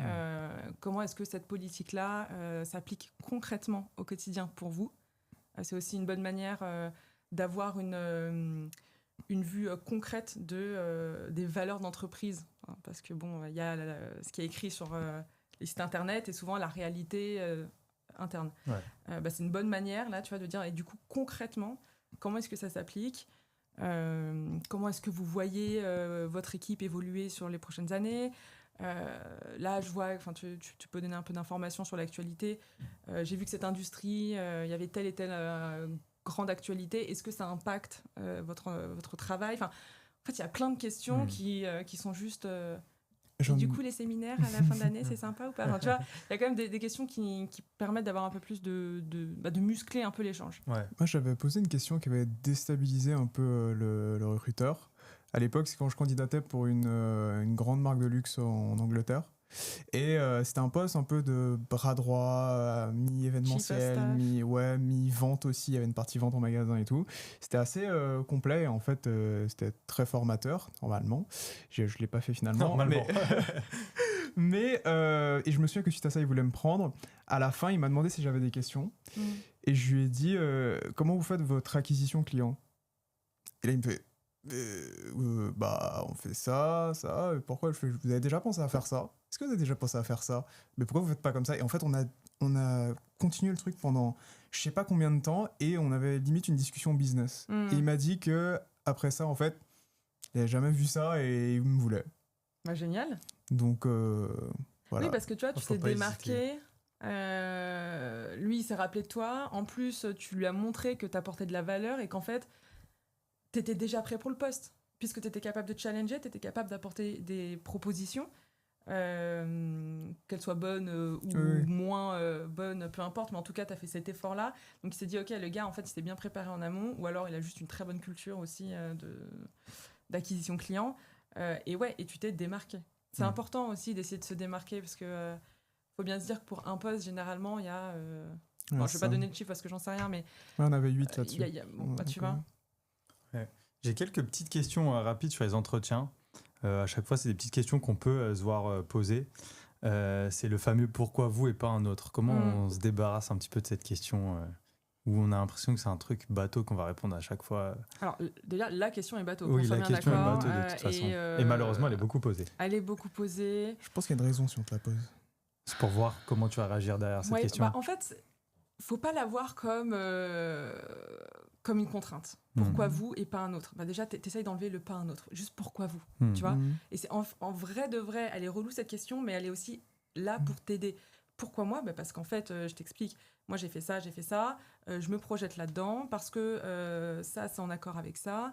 Parce que j'adore cette entreprise, parce que je suis cliente de l'entreprise depuis des années et que j'adorerais et que je serais fière de contribuer à ce projet. Enfin, tu dis ce que tu veux, mais c'est le moment en fait où tu montres pourquoi est-ce que tu as vraiment envie de ce poste. Et normalement, si tu as vraiment envie de ce poste, elle est pas si dure et c'est pas tu te tires pas de balle dans le pied en fait. Après, faut vraiment tu laisses de côté le et pas l'autre. Juste pourquoi est-ce que tu veux ce job ? Au final, c'est un peu ça. Ouais. Après, je reconnais que parfois, elle est posée de manière un peu je sais pas, bien naturellement. Comme un cheveu sur la sur la soupe, comme ça, tu sais pas d'où ça sort et t'as l'impression que c'est un peu un piège. Après, j'ai tendance à penser aussi que plus on pose de questions un peu nulles comme ça, plus c'est un signe que l'entretien se passe mal. C'est-à-dire que normalement, si un entretien se passe très bien, s'il y a une vraie conversation, c'est aussi au candidat d'amener les sujets sur lesquels il veut aller. Si le recruteur en arrive à poser des questions un peu bateau qu'il a sous la poche comme ça, c'est qu'il sait plus trop quoi dire, il a nulle part où aller et donc il a besoin d'en savoir plus en posant des questions comme ça. T'as complètement raison. Et c'est dur d'ailleurs de gérer un entretien où le candidat te fait des réponses froides, fermées, en 3 mots. 1 heure, c'est pas si rapide. Et du coup, c'est vrai que t'as raison, ça amène en fait à des questions un peu random, un peu bateau, parce qu'elles sont faciles, tu les as dans le derrière de ta tête. Pourquoi vous et pas un autre ? Qu'est-ce que vous pourriez me dire ? Vos qualités, vos défauts. Honnêtement, elles sont plus posées, ces questions. Enfin, je veux dire, si t'as un bon échange avec la personne, les qualités, les défauts, c'est bon. Enfin, je pense que... moi, je les pose pas, tu vois. Si elle est posée, il faut plus le voir comme un signe que c'est le moment de se remettre un petit coup... Oui, et puis il faut le voir comme une opportunité de parler de soi, encore une fois, tu vois. Comment tu réponds à la question « Êtes-vous en process avec d'autres entreprises ?» Tu dis la vérité. Parce que, bien évidemment, que tu es en process avec d'autres entreprises, c'est normal, et l'entreprise ne s'attend pas à ce que tu sois pas en process ailleurs non plus. Et si c'est ton premier entretien, donc tu n'as pas encore d'autres process, tu as juste postulé, est-ce que tu peux mentir pour que ça soit mieux vu et que tu aies un côté un peu désirable ? Ouais, complètement. Tu dis, oui, je suis en process avec, tu dis les concurrents, quoi, avec machin. J'en sais rien, tu veux faire du marketing dans une boîte de cosmétiques, oui, je suis en entretien chez L'Oréal... Kering, peu importe, Clara, enfin whatever, bien sûr. Et c'est attendu en fait. Ce serait même étrange que tu sois pas en process ailleurs, donc aucun problème. Sois transparent. Ok. Et mon entretien est fini, donc la RH m'a dit je vous recontacte, je vous donne une réponse d'ici 1 semaine. Toi, tu as besoin en plus de la réponse parce que tu es en process avec une autre entreprise qui t'a fait une offre. Tu n'as toujours pas de réponse. Comment tu fais pour relancer le RH et lui faire comprendre que tu as besoin d'une réponse rapidement ? Parce que potentiellement, l'autre offre, ils t'ont dit tu as 3 jours pour accepter. L'autre, il t'a toujours pas répondu, mais toi, tu veux absolument l'autre de base. Et en même temps, tu as ce côté où... c'est la seule option que j'ai pour l'instant, quoi. Ouais, bien sûr. Pareil, transparence. Je dis, je me permets de revenir vers vous. J'ai reçu une offre de telle entreprise. Est-ce qu'on pourrait accélérer le process de recrutement ? La personne... Alors, en fait, ça fait double effet positif. Parce que déjà, tu accélères ton process. Donc, toi-même, tu as des réponses plus rapidement.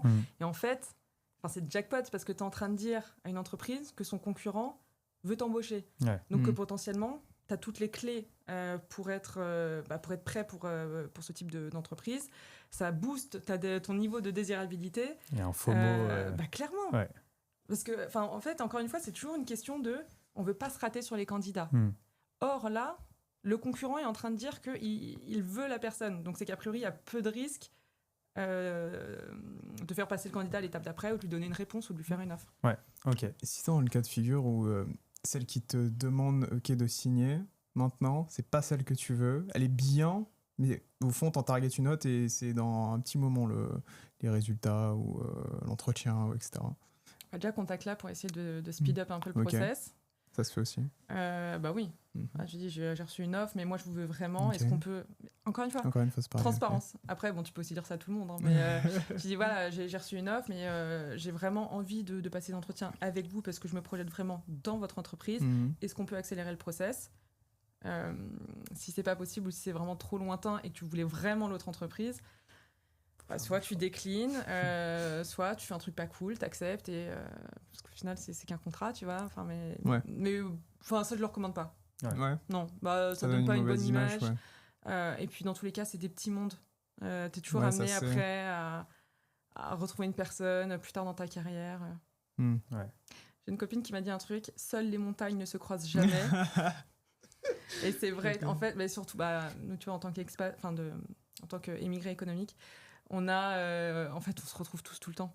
Que ce soit à Hong Kong, à New York, à Singapour, à Londres. En fait, c'est un tout petit écosystème. Et donc, il faut quand même faire attention de toujours bien être en bon terme avec tout le monde. J'ai une très bonne connaissance qui avait passé des entretiens dans un cabinet dont je tairai le nom. Et elle n'avait pas trop apprécié le process d'entretien, ou même pas trop fité avec les managers, etc. Ouais. Et donc, elle a dit au cabinet qu'elle allait décliner leur offre. Ils leur ont fait une offre, elle a dit qu'elle allait décliner. Et je ne sais pas si c'était un RH ou un manager, la personne du cabinet en question, un très gros cabinet, l'a menacé en lui disant: c'est un très petit milieu. Si tu refuses cette offre, ça pourra avoir des conséquences sur ta carrière. Ah ouais. Et du coup, ça lui a mis un coup de stress parce que sortie d'école, tu connais pas, peut-être que c'est vrai, peut-être que c'est un petit milieu, peut-être qu'il va en parler à tout le monde. Et elle était un peu affolée à se dire: qu'est-ce que je fais? Puis ça donne vachement envie de rejoindre c'est ça en fait. Non, mais alors déjà, c'est un comportement qui est vraiment pas OK de mettre un coup de pression comme ça à un candidat. Enfin, je veux dire, le recrutement, faut pas oublier que ça va quand même dans les deux sens. Le candidat choisit une entreprise, l'entreprise choisit son candidat. Donc, faut aussi baisser un peu les égos. Complètement. C'est normal qu'il y ait des refus, des déclinaisons, etc. Donc, cette personne-là, très malsaine quand même d'avoir mis un coup de pression à ton ami. Et je pense que ça l'a d'autant plus confortée dans l'idée que c'était pas une entreprise dans laquelle elle avait envie d'évoluer. Ouais, complètement. Sur le coup, c'est un peu difficile, je pense, parce que t'as un peu le coup de stress du début de te dire: ah, mais si c'est vrai, c'est chaud. Pauvre, et puis après, avec le recul, tu te dis non. Franchement, c'est pas juste de sa part, cette personne-là, d'avoir dit ça. Donc si ça vous arrive, tu nous diras en off. Oui, je vous dirai en off. Génial. On va pouvoir passer sur tout le côté négociation, parce qu'il y a un gros enjeu quand on fait des entretiens, quand on cherche un poste, c'est le salaire, forcément. Il n'y a pas que ça à négocier, mais c'est une grande partie. Et déjà, la première question qui se pose, c'est quand est-ce qu'on négocie son salaire? À quel stade du recrutement? Est-ce que c'est un red flag d'en parler au premier entretien? Est-ce qu'au deuxième, on peut commencer? Troisième, quand est-ce qu'on en parle? Ouais, alors moi, j'attendrais déjà qu'on nous en parle.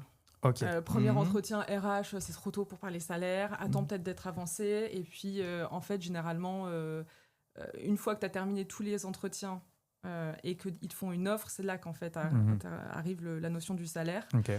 La négocier dès le premier entretien, ça donne pas une bonne image parce que je pense que c'est des red flags en fait pour les RH. Je pense.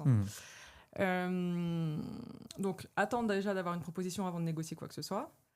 Le meilleur levier pour négocier en sortie d'école, sachant qu'en vrai, il n'y a pas beaucoup de leviers non plus. Je veux dire, même s'il y a des éléments différenciants, les candidats se ressemblent quand même globalement.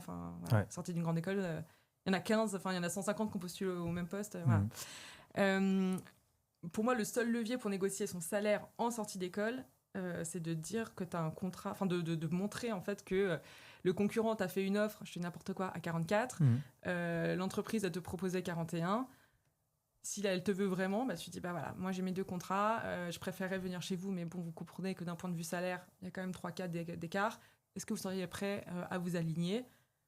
Si c'est oui, c'est bingo. Si c'est non, soit tu feras ton choix en toute connaissance de cause. Ça, même si on n'a pas de vraie offre du concurrent. Ah non, quand même pas. Ouais, il faut l'avoir quand même. Parce que là, pareil, c'est des petits milieux aussi. Non, là, pour le coup, il faut vraiment avoir son offre. Mais ça arrive, en fait. Donc, moins de levier si on n'a pas d'autre offre. Ouais, moins de levier quand même. Et qu'est-ce que surtout en sortie d'école. Ouais, bien après, sûr. ça se négocie après. Première année, deuxième année, troisième année, ça se renégocie. entrée, c'est un peu plus compliqué. Et les années suivantes, tu renégocies en fonction de tes résultats sur l'année, de ce que tu as apporté à l'entreprise. C'est quoi les leviers que tu peux justement mettre en avant pour te mettre en avant et donc négocier ton salaire quoi, à la hausse? Tu vois, typiquement, cabinet de conseil, ça va être passer des grades. Ouais. Donc là, forcément, en fait, en passant un grade, tu négocies, enfin, tu augmentes ton salaire. Ouais. Après, il y a toujours des tranches. Donc, par exemple, junior, il va y avoir des tranches en fonction des écoles. Donc ça va, je sais pas, osciller entre 40 et 45, 40 EM EDEC, 45 HEC. Du coup, tu sais que tu as quand même une sorte de micro-marge de manœuvre où tu peux dire, bah voilà, moi j'ai surperformé, j'ai été staffé sur cette mission, et en plus j'ai fait ça, et en plus j'ai fait ça. Je comprends qu'on peut pas augmenter non plus de 10% mon salaire, mais est-ce que je pourrais pas passer sur la marge la grille du un tout petit peu plus. Ok. Mais c'est vrai que donc ça c'est côté conseil, côté corporate moins conseil, ça va pas mal se jouer sur la performance et sur le fait de faire des bons en fait des équipes. Ok. Tu vois. Ouais, Au tu début montes tu peux un peu peut-être danser. hiérarchiquement C'est ou ça. autre. Ouais. Et, tu vois, le job hopping, donc le fait de changer régulièrement d'entreprise, ça te permet quand même énormément de négocier ton salaire. Ouais. À chaque fois que tu quittes une boîte, a priori, tu vas forcément demander un salaire supérieur, et l'avoir d'ailleurs, sinon il n'y a aucune raison que tu quittes ton entreprise. Après, ça se passe mal, etc. Mais, donc, ce changement-là en externe, ça te permet de négocier ton salaire, mais en interne, dans les gros groupes aussi. Tu peux passer de cette marque où tu faisais ça à une autre marque où tu fais un peu autre chose. Voilà, l'idée, c'est quand même de changer, mais vraiment de faire des petits bonds, quoi. Ouais. Parce que de manière linéaire, c'est quand même plus compliqué de négocier son salaire. Et vas-y. Selon toi, qu'est-ce qui justifie à l'inverse d'accepter un salaire plus faible que ce que tu espérais? Donc, admettons, tu targetais au minimum un 40K et on te propose un 37, un 35. Bah, si tu as d'autres avantages en nature qui compensent. Okay. Par exemple, je sais pas, tu es plus à l'aise à faire du télétravail, on te propose 2 cas de plus, mais par contre, tu es full TT. Peut-être que ça te va. Tu as peut-être, je sais pas, des avantages, ticket restaurant, cantine, une crèche pour ton gosse, des accès à la salle de sport. Peut-être que ces avantages en nature-là, pour toi, ils sont plus importants que 2 000 €. Ok. Parce que je pose la question parce que dernièrement, on a fait un talk avec Adine, qui était un VP chez Euraseo. Et il nous a dit que son premier salaire, quand il arrivait, c'était vraiment en dessous de ce qu'il voulait et de ce qu'il s'imaginait. Mais il avait un très bon lien avec le manager et qui lui a dit « Écoute, j'ai compris que c'est en dessous, mais fais-moi confiance. » Et il avait apparemment beaucoup envie de lui donner, de le faire évoluer, etc. Et il n'a pas regretté. Donc, puisqu'on parle beaucoup aussi dans les talks de ce choix du manager ou de la personne, justement, plus qu'au-delà de juste l'entreprise, etc., de quelqu'un qui est prêt à te faire évoluer et qui te le fait ressentir. À ce moment-là, peut-être que ça vaut le coup. Quand tu as un super fit avec un manager, oui. Je pense qu'honnêtement, le salaire, c'est important, hein, tu rembourses ton prêt, etc. Mais avoir quelqu'un qui te prend sous son aile ou quelqu'un vraiment qui va te former, en fait, j'ai envie de dire, ça n'a pas de prix. Ça va de prix. Donc, complètement. Après, ça peut être aussi, tu veux un petit peu moins de salaire, mais parce que tu veux aussi travailler un peu moins, tu vois.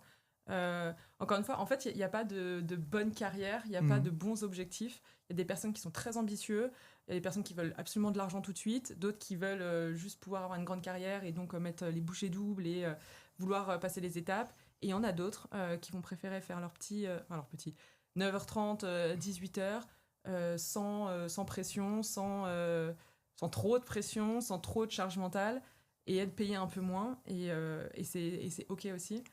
Tu vois, j'ai une copine qui à Hong Kong qui avait un super poste, un gros salaire, burn-out. Et en fait, elle a pris un poste beaucoup plus restreint en termes de scope, responsabilité et salaire. Et en fait, elle est beaucoup plus épanouie. Et d'ailleurs, je l'ai interviewée. C'est un épisode à retrouver sur ton podcast. Exactement, sous le costard. On mettra de toute façon le lien de ton podcast en description pour ceux qui veulent aller voir ça. C'est gentil. Je crois que tu avais une question. J'en avais une, mais elle est partie entre-temps, donc peut-être elle va revenir. Ok, moi j'en ai 1000.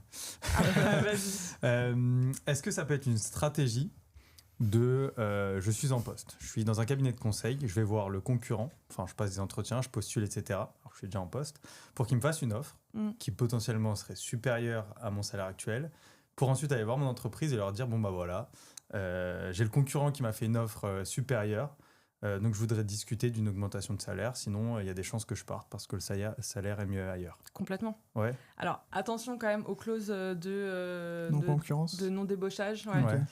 Dans le conseil, souvent, tu peux pas aller travailler chez ton concurrent pendant 1 an. Mais d'ailleurs, Ok. c'est en train de changer là. J'ai vu des lois passer, Ok. des vu ça projets de aussi, loi, donc plutôt pas mal. Mais oui, complètement. Quand tu as besoin à un moment donné de faire levier et d'augmenter ton salaire, tu passes des entretiens. C'est hyper bénéfique parce que, déjà, tu te tiens un peu à la page des jobs qui existent, de ce qui se passe dans le milieu du travail. Et ta valeur Toi, sur le marché en plus. Exactement. Ouais. Tu continues de t'entraîner à cet exercice qui est quand même pas un exercice facile de se faire questionner comme ça pendant un entretien. Et puis, du coup, à la fin, tu as certainement, si tu y arrives, une offre qui te permet soit du coup, de faire levier et d'augmenter ton salaire dans ta boîte actuelle, soit de t'offrir une très belle passerelle et de changer d'entreprise, pourquoi pas. Ouais, parce que complètement. Je pense qu'il y en a beaucoup qui ne pensent pas à utiliser ce levier dans leur entreprise. Ils vont se dire, je fais des entretiens, j'ai une offre, mes 2 seules options, c'est soit je reste, j'ai un salaire moins bien, soit je pars et j'augmente mon salaire. Sans se dire, mais en fait, peut-être que je peux utiliser ça pour faire un levier, alors qu'effectivement, c'est une vraie stratégie. Ouais. Et même parce que c'est toujours bien de continuer à s'entraîner là-dessus. Oui, en plus, de toute façon, il ne faut pas rester... le fun, entre guillemets. Moi, j'aime bien. Ouais. Et qu'est-ce que tu réponds à la question quelles sont vos prétentions salariales? Parce que j'ai l'impression qu'il y a un peu 2 écoles. Ouais. Ceux qui sont de l'école à dire faut donner une fourchette, avec la fourchette basse étant le salaire minimum que tu veux, ou le salaire maximum que tu veux, peu importe. Ou alors donner un prix fixe. Je veux, par exemple, 65 000 de package avec 55 000 de fixe. Alors déjà, à choisir entre le fixe, le chiffre unique ou une fourchette, je donnerais quand même une fourchette. Ok. Mais quelles sont vos prétentions salariales? En fait, je préfère inverser la question. Combien êtes-vous prêt à payer pour ce poste, en fait? Le poste, il est pas, la valeur du poste n'est pas censée être définie par ce que toi, tu penses valoir. Ouais. Le poste, si, je sais pas, en termes de rôle, responsabilité, il est à 90K, c'est pas parce que toi, jusqu'à présent, tu étais payé 70 qu'en fait, le poste devrait valoir moins. Ah, donc, essayez plutôt de renverser la question. Je vous pose la question, du coup, quelle est la fourchette que vous avez prévue pour ce poste? Ok, ça se fait. Oui. Après, la personne, ça peut bégayer un peu, ou alors dire je ne connais pas la fourchette. Bullshit. Moi non plus. Non, mais un entretien, ça coûte à peu près entre 8 et 10 000 euros par poste. Côté entreprise, je peux vous assurer que la personne qui vous fait passer l'entretien, elle sait quel est le budget. Enfin, je veux dire, qu'est-ce qui coûte aussi cher? C'est d'allouer des personnes pour faire passer les entretiens? Déjà, tu passes des annonces auprès de job boards, donc il faut payer ça. Tu payes les RH qui vont recevoir des centaines, voire des milliers de candidatures. Et donc, elles vont devoir... tu as les ATS, mais tu payes ça aussi, ATS. Tu payes les RH qui vont faire tout le screening. Toutes les heures que les personnes vont passer à faire les entretiens, c'est encore plus cher que les RH finalement. Quand tu prends un consultant, un manager, plus un directeur, plus un partenaire, les 3 qui passent 1 heure, je laisse calculer le TJM, mais ça chiffre vite. Donc voilà, ça coûte cher. Donc tu recommanderais de vraiment inverser ce rapport entre le recruteur et le candidat? Essayez. Après, je comprends que c'est pas facile, il faut un peu de culot aussi. Et puis la personne peut vous dire non, j'en sais rien. Dans ce cas-là, c'est vrai qu'à un moment donné, il faut aussi faire avancer la discussion. Tu vois, si personne ne parle, elle reste bloquée. Voilà. Mais moi, j'inverserais quand même cette tendance-là. Et si jamais vous êtes amené à donner un chiffre, quand même, vous pouvez donner une fourchette. Alors, ne pas communiquer son salaire. D'ailleurs, ça va être interdit en France. De communiquer son salaire actuel. Ah ouais. Pas de le communiquer, mais de le demander. Ouais. Exactement. Faut savoir qu'aux États-Unis, il y a plein d'États dans lesquels c'est déjà interdit en fait de demander au candidat quel est son salaire actuel. Parce que c'est pas juste. C'est pas parce qu'une fois tu as eu un mauvais salaire ou que tu n'as pas su négocier ou que tu t'es fait arnaquer qu'en fait il faut que tu traînes ça jusqu'à la fin de ta carrière. Donc tu te rajoutes que 2 000 euros parce que tu as déjà augmenté. Tu changes pas un job pour 2 000 Oui, non, mais bien sûr. Mais oui. Du coup, si la RH te demande quel est ton salaire, là tu peux dire je me sens pas à l'aise de vous communiquer cette information, ou pour des raisons de confidentialité, puisqu'on parle quand même de votre concurrent, je vais pas révéler quelles sont leurs grilles salariales. Enfin bref, tu trouves un truc à raconter. mais tu donnes pas ton salaire. Et au pire, tu donnes une fourchette. Et la fourchette, elle se base, selon moi, sur 3 chiffres. Le plus bas, donc celui en dessous duquel tu as vraiment l'impression de te faire arnaquer, quoi. Genre, limite, on ne te respecte pas si on te donne moins. Ton chiffre cible. Donc là, tu te dis, OK, à partir de là, je suis satisfait de la proposition. Et du coup, le chiffre d'ancrage, qui va être le chiffre qui va permettre d'initier la conversation. Si tu donnes ton chiffre cible, ton objectif en premier, comme étant le max que tu veux, inévitablement, il y aura... Ouais, non, mais même sûrement moins parce qu'ils vont négocier. Moins parce qu'ils vont négocier, c'est faire normal. aussi. En fait, tout le monde négocie. L'entreprise, elle est là pour te payer à ta juste valeur, mais si elle peut diminuer quelques cas euros, elle va le faire. Donc ouais, donner un chiffre d'ancrage. Donc en gros, si elle te demande une fourchette, tu donnes ton objectif et ton chiffre d'ancrage.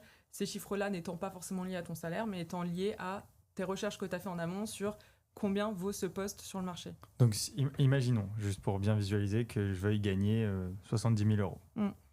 Donc ça, c'est là où je dirais c'est bien. Et je veux pas descendre en dessous de 65. Et idéalement, si je peux avoir plus, ça serait, je sais pas, 75. Quelle fourchette je donne là, du coup ? Du coup, ton objectif, c'est 70 ? Ouais. 70-75. Ok. Mais en fait, j'ai tendance à me dire, moi, justement, et c'est pour ça que je disais, il y en a qui aiment pas les fourchettes, moi, j'aime pas trop les fourchettes. Mais je dis pas que c'est la bonne chose à faire. Mais je me dis, si j'ai quelqu'un en face de moi qui me dit, je veux entre 70 et 75, il y a de fortes chances que la personne sera proche des 70, voire essaye d'aller en dessous. Ouais, après, là, ta fourchette, elle est énorme. Ouais. Tu donnes pas une fourchette de 5K parce qu'en fait sinon on se dit mais tu l'as calculé comment ta fourchette en fait. Tu vas et puis essaye d'utiliser des chiffres impairs parce que psychologiquement il y a un biais, ça te rend un peu plus intelligent d'avoir mis des chiffres impairs. Donc je sais pas, tu vas dire moi j'aimerais gagner entre 73 et 75. Ok, oui, donc forcément la marge de négo elle est moins grosse et ok, ça marche. Je pense qu'on peut avancer sur la suite. Oui, petite question, c'est tu nous as dit que tu as gravi pas mal d'échelons dans ta propre entreprise et c'est quelque chose aussi que tu aides les gens là-dessus dans tes coachings. Comment on fait pour avoir des promotions, pour gravir les échelons assez rapidement ? Question assez générale. Mais c'est une bonne question. Et en effet, c'est une question moi qui m'est assez chère parce qu'en fait, je vois tellement de gens stagner alors qu'ils sont brillants. Et en fait, il faut quand même bien décorréler la promotion de la valeur. Du mérite et du travail. Ce ne sont pas les plus intelligents qui sont forcément promus, ce ne sont pas les plus bosseurs qui sont forcément promus. Évidemment, est-ce que c'est faire ? Non, mais c'est quand même les règles du jeu. Voilà. Donc, qui, au final, sont promus ? Les gens qui sont visibles, les gens, donc visibles, la visibilité personnelle, la visibilité du travail, les gens qui ont su se créer qui travaillent leur brainstorm, leur branding. Leur branding. Donc les gens qui ont réussi à travailler leur image en fait. Et puis les gens qui ont un réseau. Et le réseau, c'est pas forcément je suis né avec une cuillère en argent dans la bouche. Ça peut être le réseau que tu t'es créé, le réseau interne de ton entreprise. Il faut que tu aies des gens qui soient un peu tes sponsors dans l'entreprise. Et donc en fait, ces 3 étapes-là, elles se travaillent énormément. Comment est-ce que tu es visible ? Comment est-ce que tu travailles ta posture de leader ? Enfin, de leader, ça dépend à quel niveau tu es en sortie d'école. Ça va peut-être plutôt être ta posture de talent, de je me démarque. En fait, je veux qu'on me positionne comme étant un talent phare de l'équipe. Et puis après, quand tu grandis, ça va être leader, etc. Enfin, quand tu grandis, quand ta carrière augmente, exactement. Et puis, travailler son réseau, c'est hyper important également. Donc, les 3 clés. Comment on se rend visible, justement ? Est-ce que tu as des petits tips pour se rendre visible dans l'entreprise ? Alors déjà, faut se rendre visible auprès de qui ? Vertical, auprès de ton management. Horizontal, auprès de tes pairs. Faut pas sous-estimer ça. Tes pairs, ok, tu peux bien t'entendre avec eux, ça peut être tes potes, etc. Mais ils sont... À un moment donné, dans ta carrière, dans ta vie professionnelle, potentiellement, ce seront eux qui vont te faire rentrer dans des entreprises, etc. Donc, vraiment se rendre visible auprès des autres équipes, de gens de ton niveau, etc. Et une visibilité, moi, ce que j'appelle un peu transversale, ça va être essayer de trouver un mentor dans l'entreprise qui n'est pas ton boss, qui n'est pas forcément dans ton équipe, mais qui va pouvoir un peu t'aiguiller, te donner des bons conseils et parler de toi au moment voulu. Donc ça, c'est déjà un peu les 3 axes de visibilité. Puis après, comment tu fais ? Au niveau de ton travail, en fait, tu dois parler pour ton travail. Ok. C'est pas parce que tu vas bosser jusqu'à minuit tous les soirs que les gens le savent. Alors, je dis pas qu'il faut le crier sur tous les toits non plus, il faut le faire de manière un peu plus subtile, mais ton boss, par exemple, il faudrait que tout le monde ait un meeting mensuel avec son patron pour qu'il comprenne bien ce qui a été fait dans le mois, quels sont les objectifs, ce qui manque à la personne pour évoluer. Pareil avec son management encore plus senior, qui est généralement la personne décisionnaire des promotions. Cette personne-là, si toi tu vas pas la chercher, bah, c'est pas ce que tu fais en fait, parce que c'est pas son taf de savoir ce que tu fais directement. Voilà, une petite fois par trimestre, est-ce que vous auriez 15 minutes pour prendre un petit café ou je vous envoie un mail.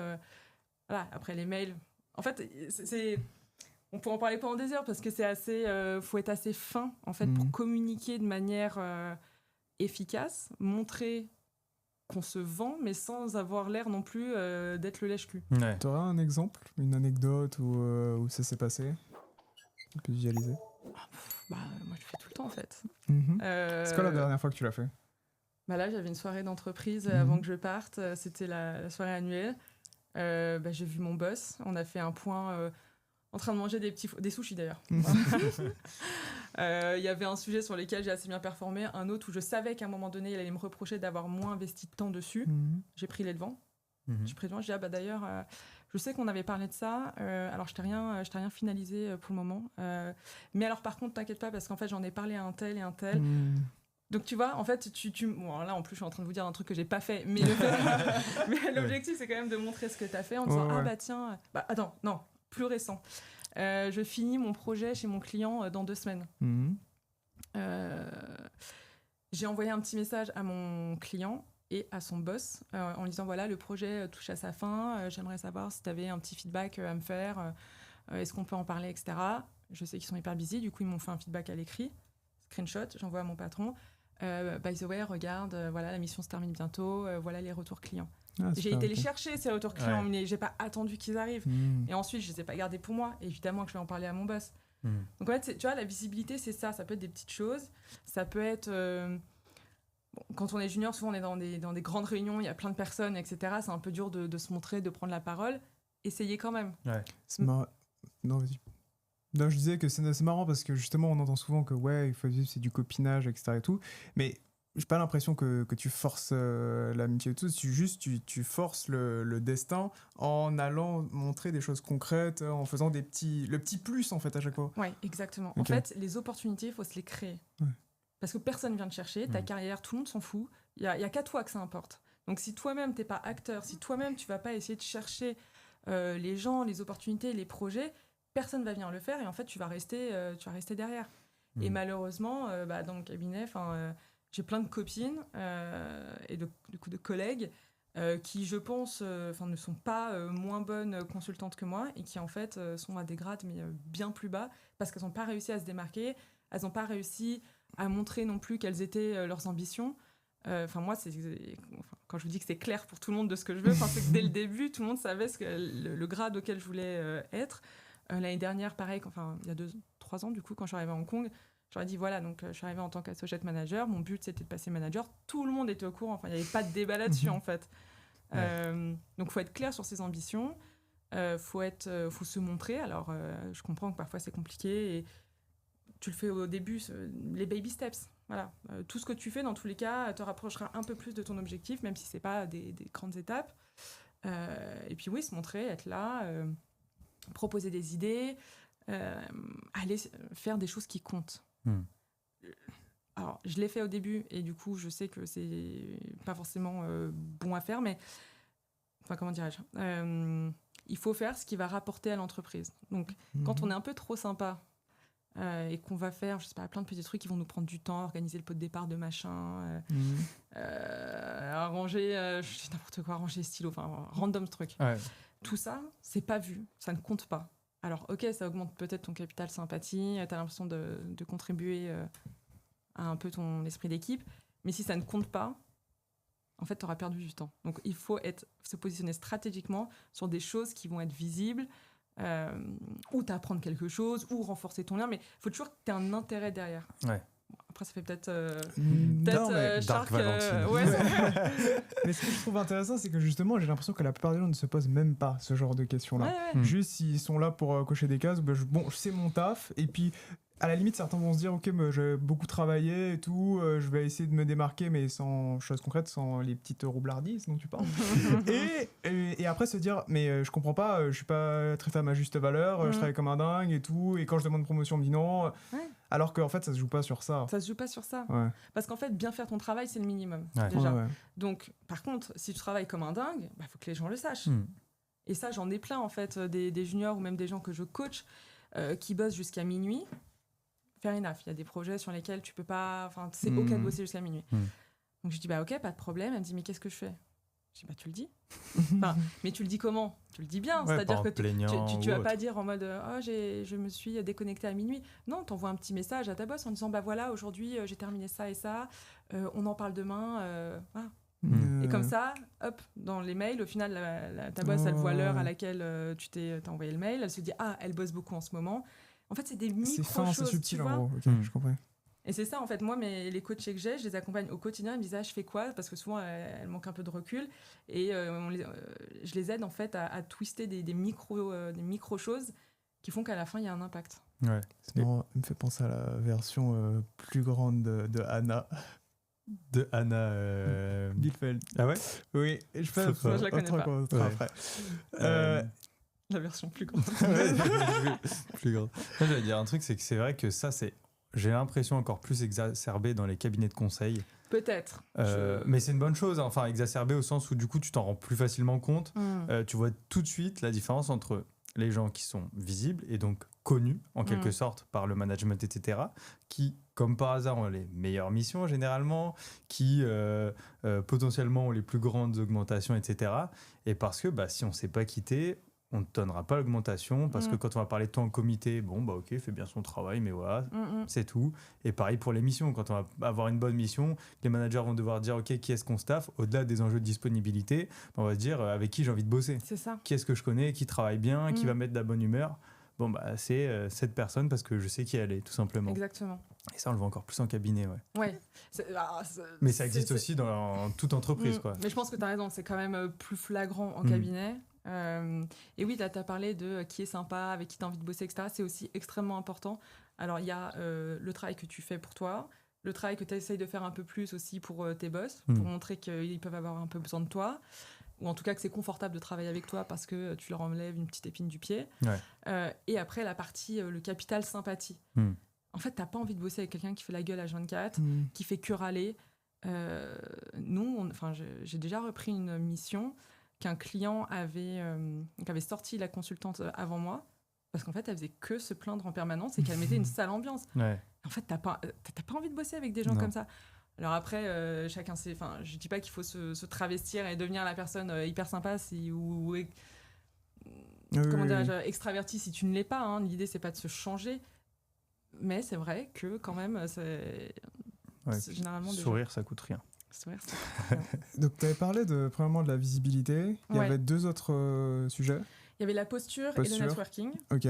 Sur la posture. Ouais, donc posture, storytelling, branding, etc. L'idée derrière ça, c'est de se montrer comme étant déjà professionnel, et d'être agréable, encore une fois, pas à vivre, mais du coup à travailler, enfin, to work with. Et puis de se montrer prête pour le poste que tu veux. Donc, t'arrives, t'es junior, la posture, ça va être je suis un bon élément, je suis fiable, on peut compter sur moi, sur mon expertise technique, je fais bien mon taf. Voilà, c'est globalement ça. Et puis plus ça va, plus en fait on te demande d'avoir une posture un peu plus de leader en fait. Alors ça vient au fur et à mesure, mais quand je dis leader, ça va être un peu plus senior, tu vois. Donc quand t'es senior, il faut aussi que t'aies une posture un peu plus... proactive. Ouais, prends le dessus sur des sujets sans attendre qu'on te demande de les faire. Ça, tu vas aller chercher l'information avant qu'on te la demande. Ouais, tu vas être plus proactif, tu vas être plus déjà un peu dans la réflexion stratégique. Tu passes d'exécutant à un peu plus thinker. Et puis après, plus ça va aller, en fait, et plus il va falloir que tu adoptes aussi une posture donc, dans ton langage. Même, en fait, ça va être con, mais dans tes fringues, tu vois, dans la manière dont tu t'exprimes, dans la distance que tu mets avec les gens. Et plus ça va, en fait, plus ta posture doit évoluer. Dans posture, ouais, ça englobe plein de choses. Ça peut être aussi à quel point est-ce que tu es disponible pour les autres. Et alors, petite anecdote, j'ai une coachée qui a un énorme poste et qui veut un poste, vraiment là c'est le top. Et en fait, donc je lui ai demandé de demander à son boss de lui faire un feedback pour voir ce que lui il en pensait. Et donc, a priori, il avait la même chose que ce que je lui avais dit moi. En revanche, il lui a dit un truc supplémentaire, c'est tu réponds trop vite aux messages. Et du coup, on a l'impression que tu n'as rien à faire. Ouais. Alors que la nana, elle est sous l'eau. Enfin, je veux dire, elle est en flux tendu H24. Et en fait, le fait de répondre trop vite, ça donne une impression de trop accessibilité. Et du coup, les gens accessibles, c'est pas des boss. Ouais. Bon, je caricature, Ouais, mais voilà. non, mais je comprends. Mais moi, je sais que c'est un truc aussi sur lequel j'ai du mal parce que je suis très accessible, je suis très spontanée, etc. Mais du coup, au travail, j'essaie de faire attention, d'avoir cette posture beaucoup moins ouverte et accessible, même si dans les faits, que tu sois le stagiaire ou le CEO, je parle de la même manière. Mais j'essaie de travailler là-dessus pour être un peu moins sympa. Hein. Non, mais tu vois, c'est horrible en soi, mais non, ça compte en fait. C'est pose tes limites et le respecte. Ouais, ça c'est encore un autre truc, poser ses limites, tu vois. Savoir dire non. Encore une fois, avec toujours de la finesse. Hein. Tu lâches pas un non comme ça, il faut que ce soit un peu argumenté. Mais d'ailleurs, c'est quand même important. Quand on est sous l'eau en tant que stagiaire et qu'on te prend une charge et encore, pas stagiaire, junior ou même dans les 2-3 premières années, souvent on a tendance à pas vouloir refuser de charges supplémentaires parce qu'on se dit non mais je ne peux pas me permettre de dire non, ça va être mal vu. Ouais, on entend beaucoup ça. Oui, mais alors imagine si tu prends toute la charge de travail et qu'en fait tu foires tout. Ce sera encore plus mal vu. Donc en fait, at some point, de dire écoutez, là par contre moi je suis un peu sous l'eau, j'ai tel projet, là je peux pas en prendre un supplémentaire ou alors il faut qu'on repriorise. Voilà. Le fait de pouvoir poser ses limites, c'est aussi un signe de professionnalisme, de savoir jusqu'où est-ce que toi tu peux aller, ce que tu peux faire, ne pas faire, et au final je pense que tout boss préfère que tu fasses 3 actions et que tu les fasses très bien, que tu en fasses 5 et que tout soit foiré. Est-ce qu'on peut poser ses limites aussi vis-à-vis de la vie perso, c'est-à-dire je sais pas, j'ai plus du tout le temps de faire du sport, j'ai plus du temps... Ah, dans ce sens-là. Okay. Ouais, c'est plus dans ce sens-là. Donc sur les horaires plutôt. Ouais, sur les horaires. En début de carrière. Ouais, c'est compliqué en début de carrière quand même. Ouais. Alors après, on sait qu'il y a quand même des industries dans lesquelles tu es plus corvéable à merci que d'autres. Ouais. Et puis ça dépend... En fait, encore une fois, ça dépend de quel est ton objectif. Si ton objectif, en fait, c'est juste de pointer, entre guillemets, enfin, de faire ton taf et ça te va bien, en fait, si t'es un peu l'oublié de service, parce que, voilà, oui, comme ça, t'as pas de grandes ambitions, mais en même temps, t'es chill et ça te va. Bah, très bien. Dans ce cas-là, généralement, ces gens-là, à 17h59, ils ont le sac à dos sur le dos, tu vois. Tu les vois. Ils partent à l'escalade et merci, bonsoir. Et de l'autre côté... Faut citer 2 autres sports de plus pour pas avoir de problème avec les gens qui font de l'escalade. Tu vas faire ton running ou ton pilates. C'est un peu dans la même veine, mais c'est cliché aussi. Ton foot ou ton rugby. T'as la danse classique et le badminton. Voilà. Dernier point, le networking. En interne et en externe, mais il ne faut pas oublier l'interne aussi, trouver son sponsor dans la boîte, la personne qui va pouvoir t'aider. Développer son networking, c'est pas forcément aller à des events hyper chiadés et stressants. Ça peut juste être déjà contacter des gens sur LinkedIn, comme on disait en début d'entretien. Ça peut être proposer un café, ça peut être rejoindre des petits cercles, même online. Mais combien de télégraphes Telegram. Boomer. On pourra couper. T'inquiète. Telegram. Toi, tu peux aller sur LinkedIn, les groupes LinkedIn, Telegram, WhatsApp, etc. sur des niches. Je sais pas. Moi, je vois plein de trucs sur les femmes de la tech, typiquement. Moi, je suis dedans. Et ça demande pas un énorme capital de temps ou d'énergie ou de travail. Et ça compte. Le networking, ça compte. Discutes avec les gens. Bon, merci beaucoup Valentine. On n'a pas pu tout traiter malheureusement, c'était super intéressant, j'espère que ça vous aura apporté pas mal de valeur. N'hésitez pas à mettre un like, à nous dire ce que vous en pensez en commentaire, à vous abonner, parce que tout ça c'est pour vous. Valentine, tu as quelque chose à ajouter, peut-être parler de ce que Allez regarder ses réseaux aussi, tes réseaux qu'on mettra en description. Du coup, moi j'ai 2 réseaux. Ouais. Le premier, c'est celui où donc je suis coach en développement de carrière, qui s'appelle Valup Carrière. Voilà. Pareil, hein, je partage énormément de contenu gratuit tous les jours. Et l'autre, c'est mon podcast, qui s'appelle Sous le costard. Donc, je fais des interviews de cadres et dirigeants de grandes entreprises. Et l'idée, c'est vraiment un peu de révéler les stratégies de leur carrière. Et donc, c'est des personnes qui ont 5, 10, 20 ans d'expérience.